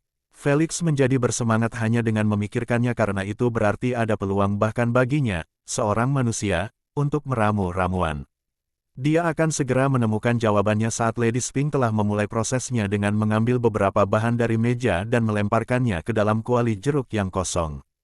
Setelah itu, dia berjalan ke ujung meja lainnya dan mengambil botol yang setengah penuh yang memiliki sistem pengukuran berbeda yang terukir di gelasnya. 17,4 li darah kalajengking suci seharusnya cukup baik sebagai katalisator untuk mempercepat reaksi negatif yang dahsyat dari jari naga es dan bunga berkelopak dua. Lady Sphinx bergumam pelan sambil menuangkan botol itu perlahan ke dalam kuali. Setelah menuangkannya sampai tetes terakhir, dia menutup-tutup kuali dan menekan tombol hitam di sisi meja bundar. Suara mendesing, api putih lembut muncul dari bawah kuali, berasal dari lubang meja bundar. Pemandangan itu muncul saat Lady Sphinx baru saja menyalakan oven untuk memasak nasi. Namun, melihat tulisan-tulisan perak di kuali yang sudah terang benderang, misteri ramuan itu kembali terungkap. Kita biarkan saja selama 1 menit seharusnya menjadi waktu yang aman untuk percobaan berikutnya jika percobaan ini gagal. Kata Lady Sphinx, membuat Felix tersadar dari keasyikannya dan menangis putus asa. Asna, tolong katakan padaku bahwa adegan kenangan ini akan berlangsung lebih dari 1 menit. Tanyanya dengan nada memohon. Tidak, Asna menghancurkan mimpinya tanpa meliriknya sedikit pun. Sungguh, adegan kenangan itu telah berakhir setelah 3 detik, meninggalkan Felix tanpa air mata untuk menangis dan setumpuk pertanyaan yang masih belum terjawab. Semua yang dia tunjukkan bisa dilakukan oleh siapa saja. Felix tersenyum pahit, metode yang dia gunakan saat mencampur bahan utama dan bahan pembantu adalah hal yang ingin aku lihat. Felix tahu bahwa metode itulah yang membedakan antara menggabungkan bahan-bahan dan mendapatkan sekumpulan sampah serta mendapatkan ramuan atau zat dari bahan-bahan tersebut. Sejauh ini hanya para penyihir yang bisa menggunakan satu-satunya metode yang diketahui karena sifat bawaan mereka. Terserahlah, setidaknya aku tahu bahwa Lady Sphinx bisa meramu ramuan. Felix menghibur dirinya sendiri dan bersiap untuk adegan kenangan berikutnya. Sayang, ternyata nasib sialnya terus berlanjut karena beberapa adegan berikutnya agak tidak berguna baginya. Beberapa di antaranya menampilkan Lady Sphinx tengah menjelajahi alam semesta dan sebagian besar menunjukkan bahwa Lady Sphinx tengah membaca buku yang ditulis dalam bahasa asing. Ketika Felix meminta Asna menerjemahkan konten beberapa halaman, dia merasa bingung karena sebagian besar istilahnya asing baginya. Ada teori-teori mengenai ruang waktu, celah-celah dimensi, anti-energi, dan lebih banyak lagi hal-hal tingkat tinggi yang bahkan J.R. Mungander sampai menggaruk pipinya karena bingung mendengarnya. Setidaknya kita tahu mengapa dia disebut sebagai penjaga pengetahuan. Felix merasa sangat dihormati setelah mengetahui bahwa Lady Spink mungkin telah membaca banyak sekali buku karena sebagian besar adegan kenangannya hanyalah saat dia membaca dengan tenang. Dia benar-benar membuktikan pepatah yang mengatakan bahwa ilmu pengetahuan adalah lautan yang tidak memiliki pantai. Felix mengagumi tekadnya untuk memperoleh pengetahuan meskipun pengetahuannya mungkin sudah triliunan kali lebih banyak daripada orang kebanyakan. Setelah 1 jam menonton adegan-adegan yang berulang itu, mata Felix kembali fokus setelah layar akhirnya menampilkan adegan yang berbeda. Sebelum dia bisa fokus, Asna berhenti sejenak dan berkata dengan malas, "Ngomong-ngomong, ini yang terakhir." "Benarkah?" seru Felix, "jumlah mereka jauh lebih sedikit daripada yang kita dapatkan dari tetua." "Itu karena aku sudah mengedit sebagian besarnya." Asan mengaku, "Aku menghapus sekitar 6 jam kenangan yang hanya berisi tentang bacaannya." "Itu sungguh sial." Felix mendesah dan memberi isyarat dengan jarinya agar dia memainkannya. Saat suasana menjadi cerah, Felix ditinggalkan dalam kebingungan dan keraguan setelah melihat dunia telah berubah menjadi abu-abu dan suram seperti Lady Spink baru saja melangkah ke kuburan. "Apa-apaan ini? Itu hantu!" Felix berseru tak percaya sambil mengarahkan jarinya yang gemetar ke gambar tubuh spiritual milik manusia setengah kalajengking yang baru saja melewati mata Lady Spink. Hantu itu berwarna putih dan agak transparan. Matanya datar, tampak seperti tidak bereaksi terhadap apapun. "Jadi ini dunia rohani," gumam Lady Spink sambil melihat sekeliling dengan rasa ingin tahu. "Menarik sekali. Roh-roh telah berkeliaran di labku begitu lama dan aku belum menyadari satu pun dari mereka meskipun indraku sedang dalam kondisi terbaiknya." Mendengar istilah dunia spiritual, Sang J. Ermengander mengangkat alisnya karena terkejut, tidak menyangka orang aneh itu telah menemukan cara untuk mengaksesnya. "Penatua, apakah Anda tahu sesuatu tentang hal itu?" Felix bertanya dengan rasa ingin tahu, merasa sangat gelisah untuk mengetahui lebih banyak tentang hal-hal yang belum pernah ia ketahui bahkan dengan keberadaan jaringan tersebut.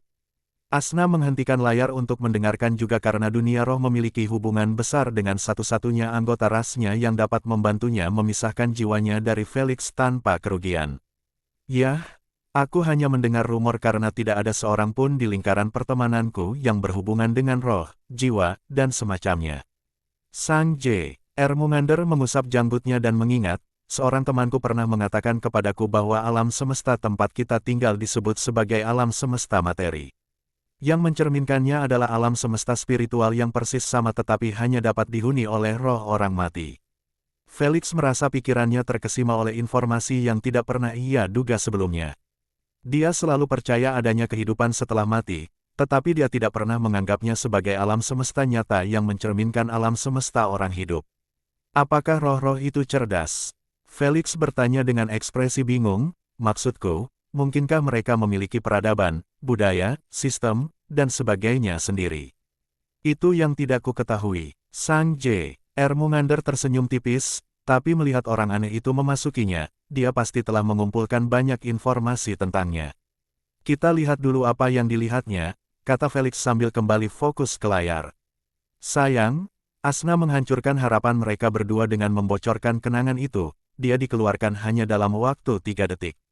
Sebelum Felix bisa berkomentar, dia mendapati bahwa dia memang benar karena penglihatan Lady Spink telah kembali normal, membuatnya dapat melihat segala sesuatu dalam warna lagi. "Menarik, apakah seseorang menendangku setelah merasakan kehadiranku atau alam semesta spiritual tidak menerima gangguanku?" Lady Spink merenung, "Apapun, dengan keberhasilanku masuk ke kelas 3, aku dapat memasuki alam semesta spiritual dimanapun aku mau." "Sialan," Felix mengumpat dengan nada kesal setelah melihat layarnya berubah menjadi hitam dan tidak mau terang lagi. Seperti yang dikatakan Asna, itu adalah adegan terakhir. Akhirnya, Asna merentangkan kedua tangannya di belakang punggungnya dan berkata dengan malas, "Aku mau tidur." "Tunggu, tinggalkan saja remote-nya," kata Felix, "aku ingin menontonnya." "Coba saja." Asna melemparkan kendali ke pangkuan Felix dan berteleportasi. Sang J. Ermengander berkata pelan setelah melihat ekspresi serius Felix, "Jika kamu khawatir Spink merasuki tubuhmu, kamu tidak perlu khawatir." "Oh." Felix mengangkat alisnya dan bertanya dengan sopan, "Kenapa begitu?" "Karena aku masih di sini." Sang Jurmengander tersenyum lembut sambil melambaikan tangannya ke arah Felix. Kemudian, Ia berteleportasi kembali ke rumahnya, meninggalkan Felix dengan seringai konyol di wajahnya. Setelah meninjau ulang kenangan itu untuk kedua kalinya dan mencatat istilah-istilah yang menarik baginya, Felix meninggalkan ruang kesadaran. Itu benar-benar bacaan hafalan yang bermanfaat dan dia jadi mengenal Lady Sphinx lebih baik. Melihat betapa cerdasnya dia, Felix ragu kalau dia akan repot-repot mencoba menguasai tubuhnya. Mengetahui bahwa dia telah berpartisipasi dalam fakta bunuh diri para leluhur, dia percaya bahwa dia pasti telah meninggal di suatu tempat seperti J. Ermumander karena depresi. Semoga saja, dia memutuskan untuk tinggal bersama J. Ermumander. Felix berencana dalam benaknya, aku harus mencoba menjodohkan mereka agar tidak ada lagi pikiran untuk kembali ke pelukan kematian. Aku tidak butuh teman kencan.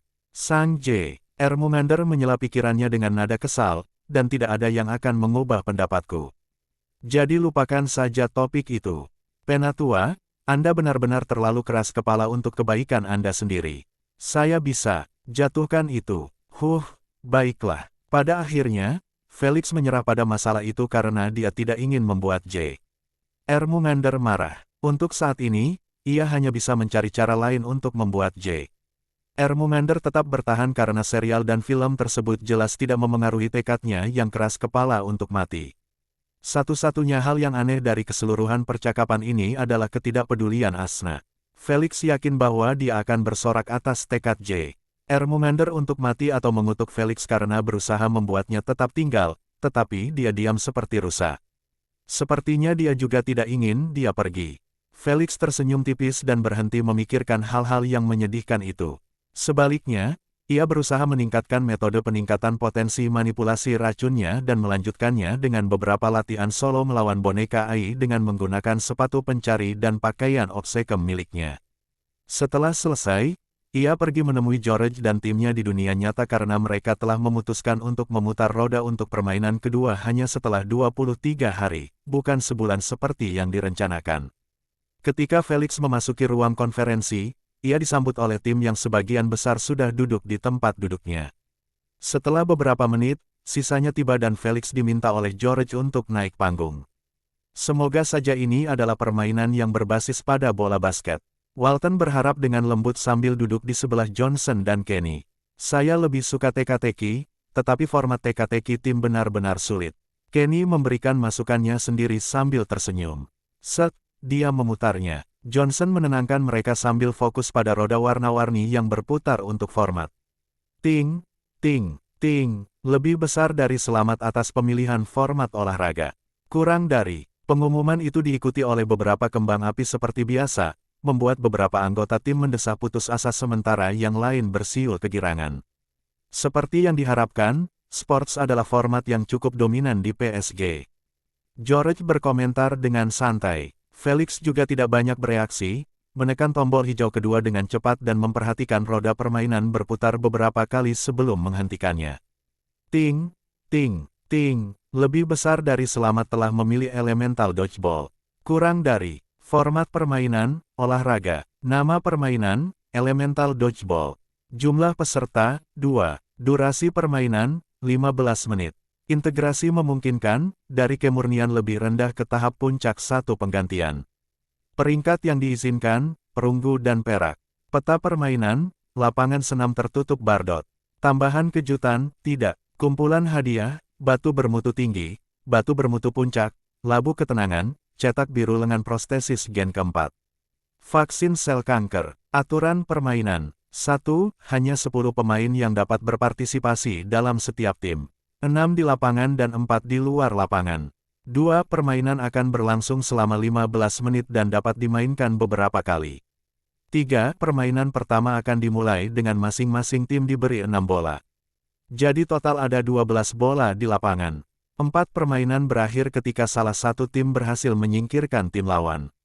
5. Permainan berikutnya dimulai setelahnya, tetapi kali ini, bola akan disebar merata di garis tengah lapangan. Pemain dari kedua tim diminta untuk berlari ke arah bola dan mengamankannya agar dapat digunakan. 6. Akan ada masa tenggang 5 detik setelah mengamankan bola, yang melarang pemain melempar bola. 7. Para pemain diharuskan untuk memukul, membunuh lawan mereka hanya dengan menggunakan bola yang mereka miliki. Jika terkena pukulan langsung di bagian tubuh manapun, Anda akan tersingkir dari permainan saat ini. 8. Bola dapat diresapi dengan kemampuan elemen dan dilempar dengan kemampuan apapun. Pemain hanya dapat menggunakan tangan dan kemampuan yang berhubungan dengan tangan untuk melempar bola. Jika tidak, mereka akan dikeluarkan dari permainan. 9. Terluka parah atau terbunuh akan secara otomatis membuat Anda tidak memenuhi syarat untuk bergabung dalam permainan lebih lanjut. 10. Instruktur atau kapten dapat mengisi tempat kosong dengan 2 pemain di luar lapangan.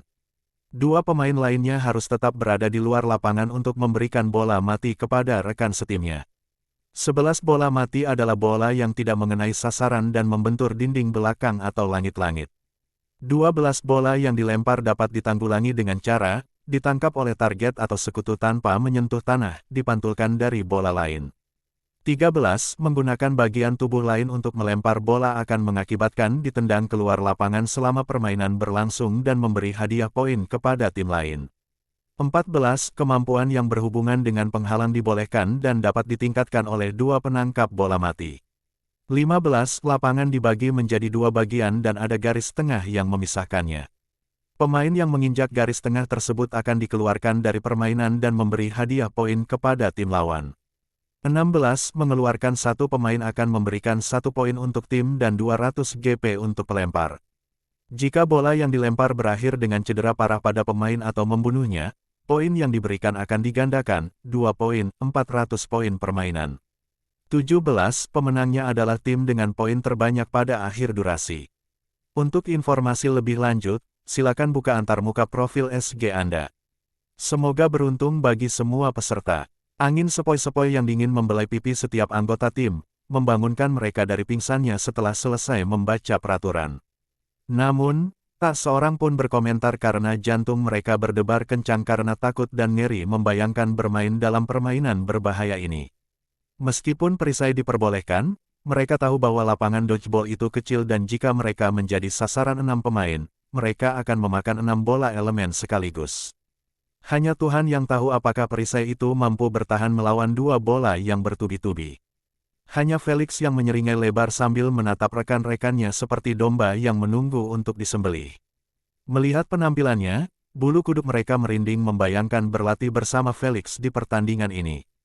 Hahaha, mari kita bersenang-senang. Felix tertawa jahat sambil menutup hologram itu. Mau latihan bareng kami? George menyela tawa jahat Felix yang tak terkendali dengan mendorongnya turun dari panggung. Urus saja proyek bisnismu atau apalah. George pasti bodoh jika membiarkan Felix membuat yang lain trauma dengan meledakkan kepala mereka dengan bola lagi. Setidaknya dalam sepak bola, gawang adalah tujuan Felix. Namun dalam dodgeball, ia benar-benar diberi izin untuk membunuh siapapun yang ia suka. Teganya kau memperlakukan kapten seperti ini. Felix mengkritik George sambil membetulkan pakaiannya. Ketika dia melihat tidak seorang pun berbicara membelanya dan mereka hanya menatap langit-langit, Felix mendecak lidahnya dan berjalan meninggalkan panggung, menuju pintu ruang konferensi. Keok, sorak-sorai meledak di dalam ruangan setelah suara pintu ditutup terdengar di telinga mereka. Felix memang populer di tim. Olivia terkekeh geli bersama Sofia dan Hina. Ayo kita pergi berbelanja, Oli. Sofia menjelaskan setelah lamarannya, permainan ini jelas bukan untuk kita. Aku akan ikut denganmu, kata Hina. Aku tidak akan ikut permainan ini karena tubuhku yang lemah ini. Benar, game ini sangat cocok untuk mereka yang memiliki kemampuan morphing dan pertahanan fisik yang tinggi seperti Felix dan Zhangwi. Sofia setuju. Diskusi para gadis itu diikuti oleh sebagian besar anggota tim di ruangan itu. Berbeda dengan permainan sepak bola, tampak jelas bahwa tidak semua orang bersemangat untuk ikut serta karena mereka tidak memiliki kepercayaan diri untuk bertahan jika wajahnya terkena bola. Baiklah, ayo kita ke ruang UVR. George bertepuk tangan dan berteriak, kita hanya punya waktu latihan selama 1 bulan kali ini. Jadi, bergeraklah. Sementara itu, Felix pergi ke kamarnya dan mulai melakukan penelitian tentang ramuan-ramuan sehingga ia akan memiliki pemahaman saat menyaksikan Madam Hala. Setelah menghabiskan 1 jam membaca tentang informasi yang tersedia, dia merasa seperti memasuki dunia baru yang sama sekali tidak dikenalnya.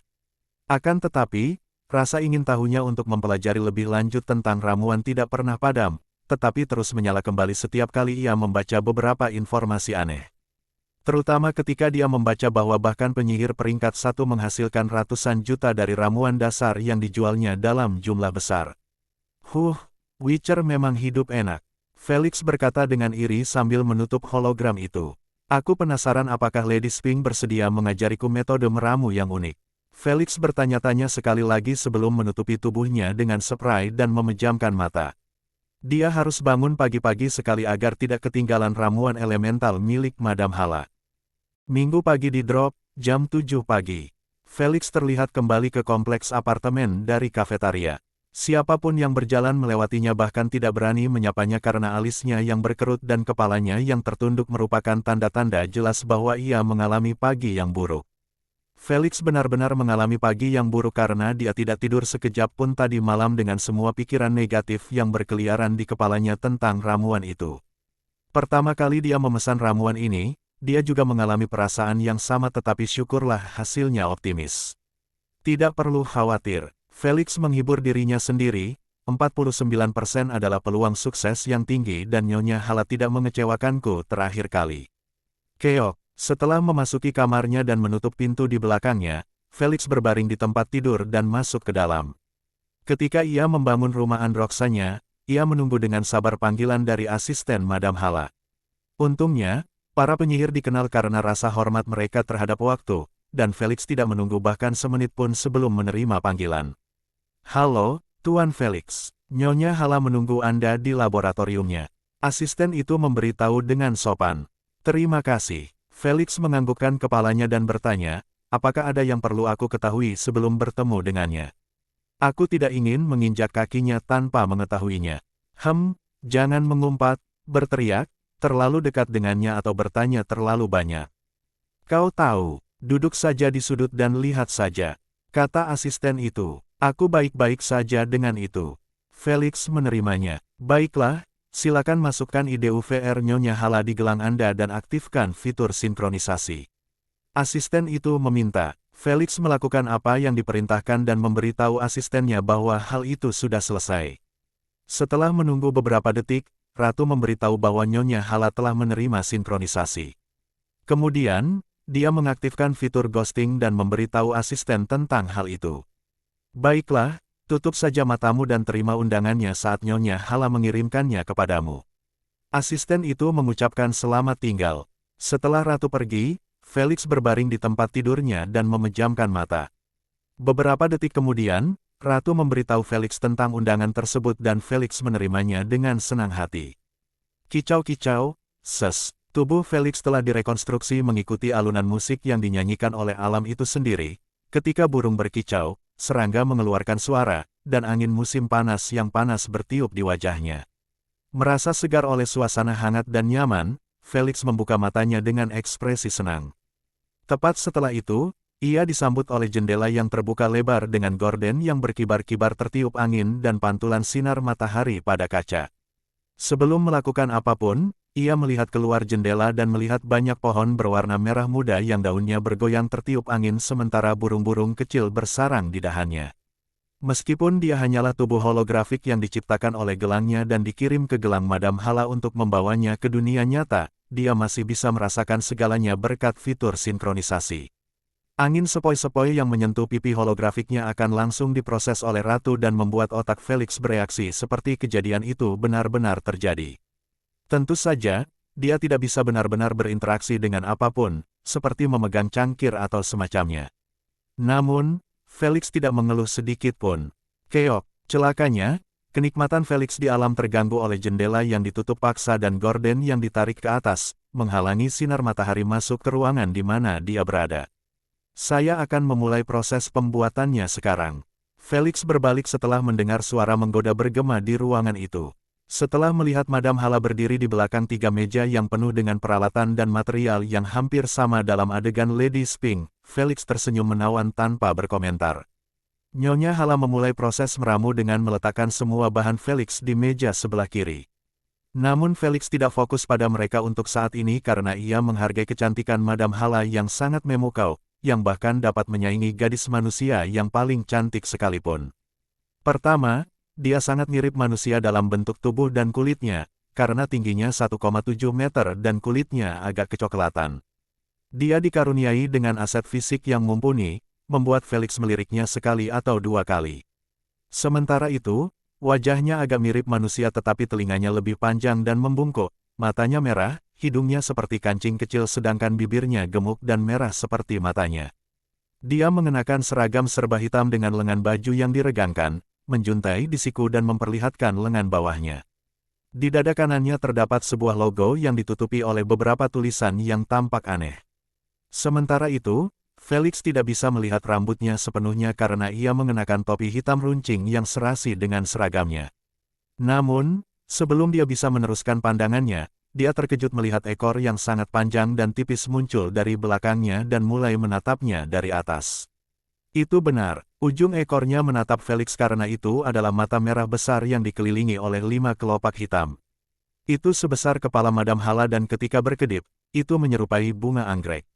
Jadi seperti itu rupa mata spiritual Madam Hala. Felix terpesona olehnya namun tidak terpana karena ia telah mengetahui keberadaannya sebelumnya. Sudah menjadi pengetahuan umum di UVR bahwa para penyihir tidak dilahirkan dari dua orang tua tetapi tumbuh dari tanah khusus seperti tanaman. Mata spiritual itu sebenarnya adalah bunga yang tumbuh dari tanah hingga mencapai ketinggian 3 meter. Sementara di dalam tanah, tubuh penyihir itu terbentuk dalam kepompong dengan sendirinya. Jika Felix mengingatnya dengan benar, mata spiritual terbuka dan mulai menyerap sinar matahari di siang hari dan cahaya bintang di malam hari untuk memberikan nutrisi pada tubuhnya di dalam kepompong. Proses ini biasanya memakan waktu beberapa tahun hingga seorang penyihir muncul dari kepompong dalam keadaan telanjang bulat dan menggali dirinya ke atas.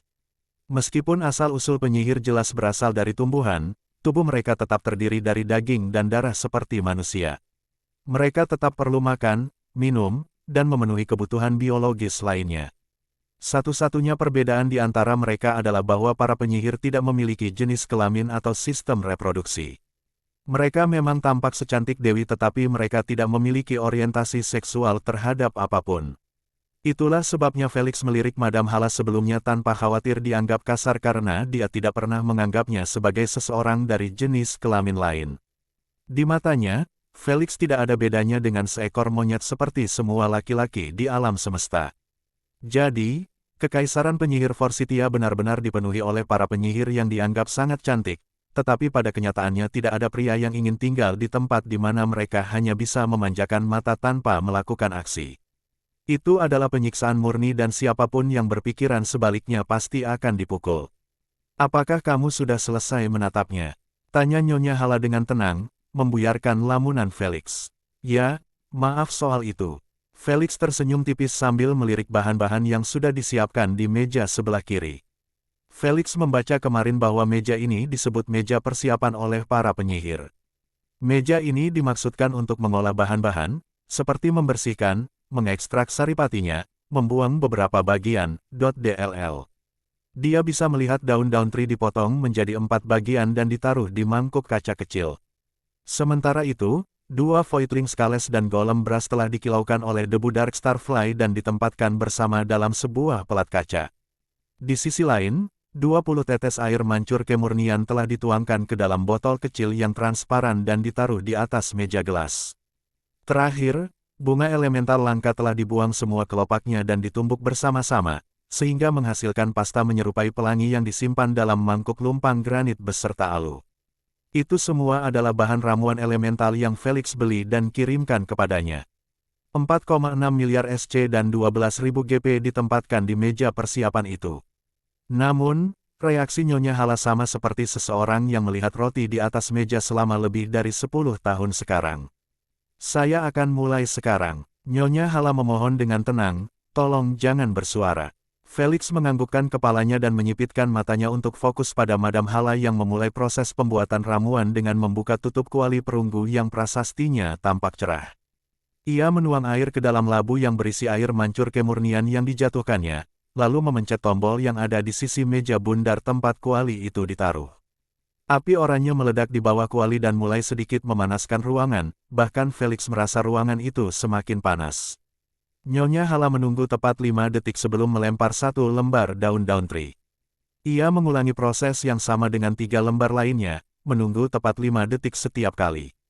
Setelah selesai, Dia menutup tutupnya dan menunggu dengan tenang dan sabar selama 2 menit sebelum membuka tutupnya lagi.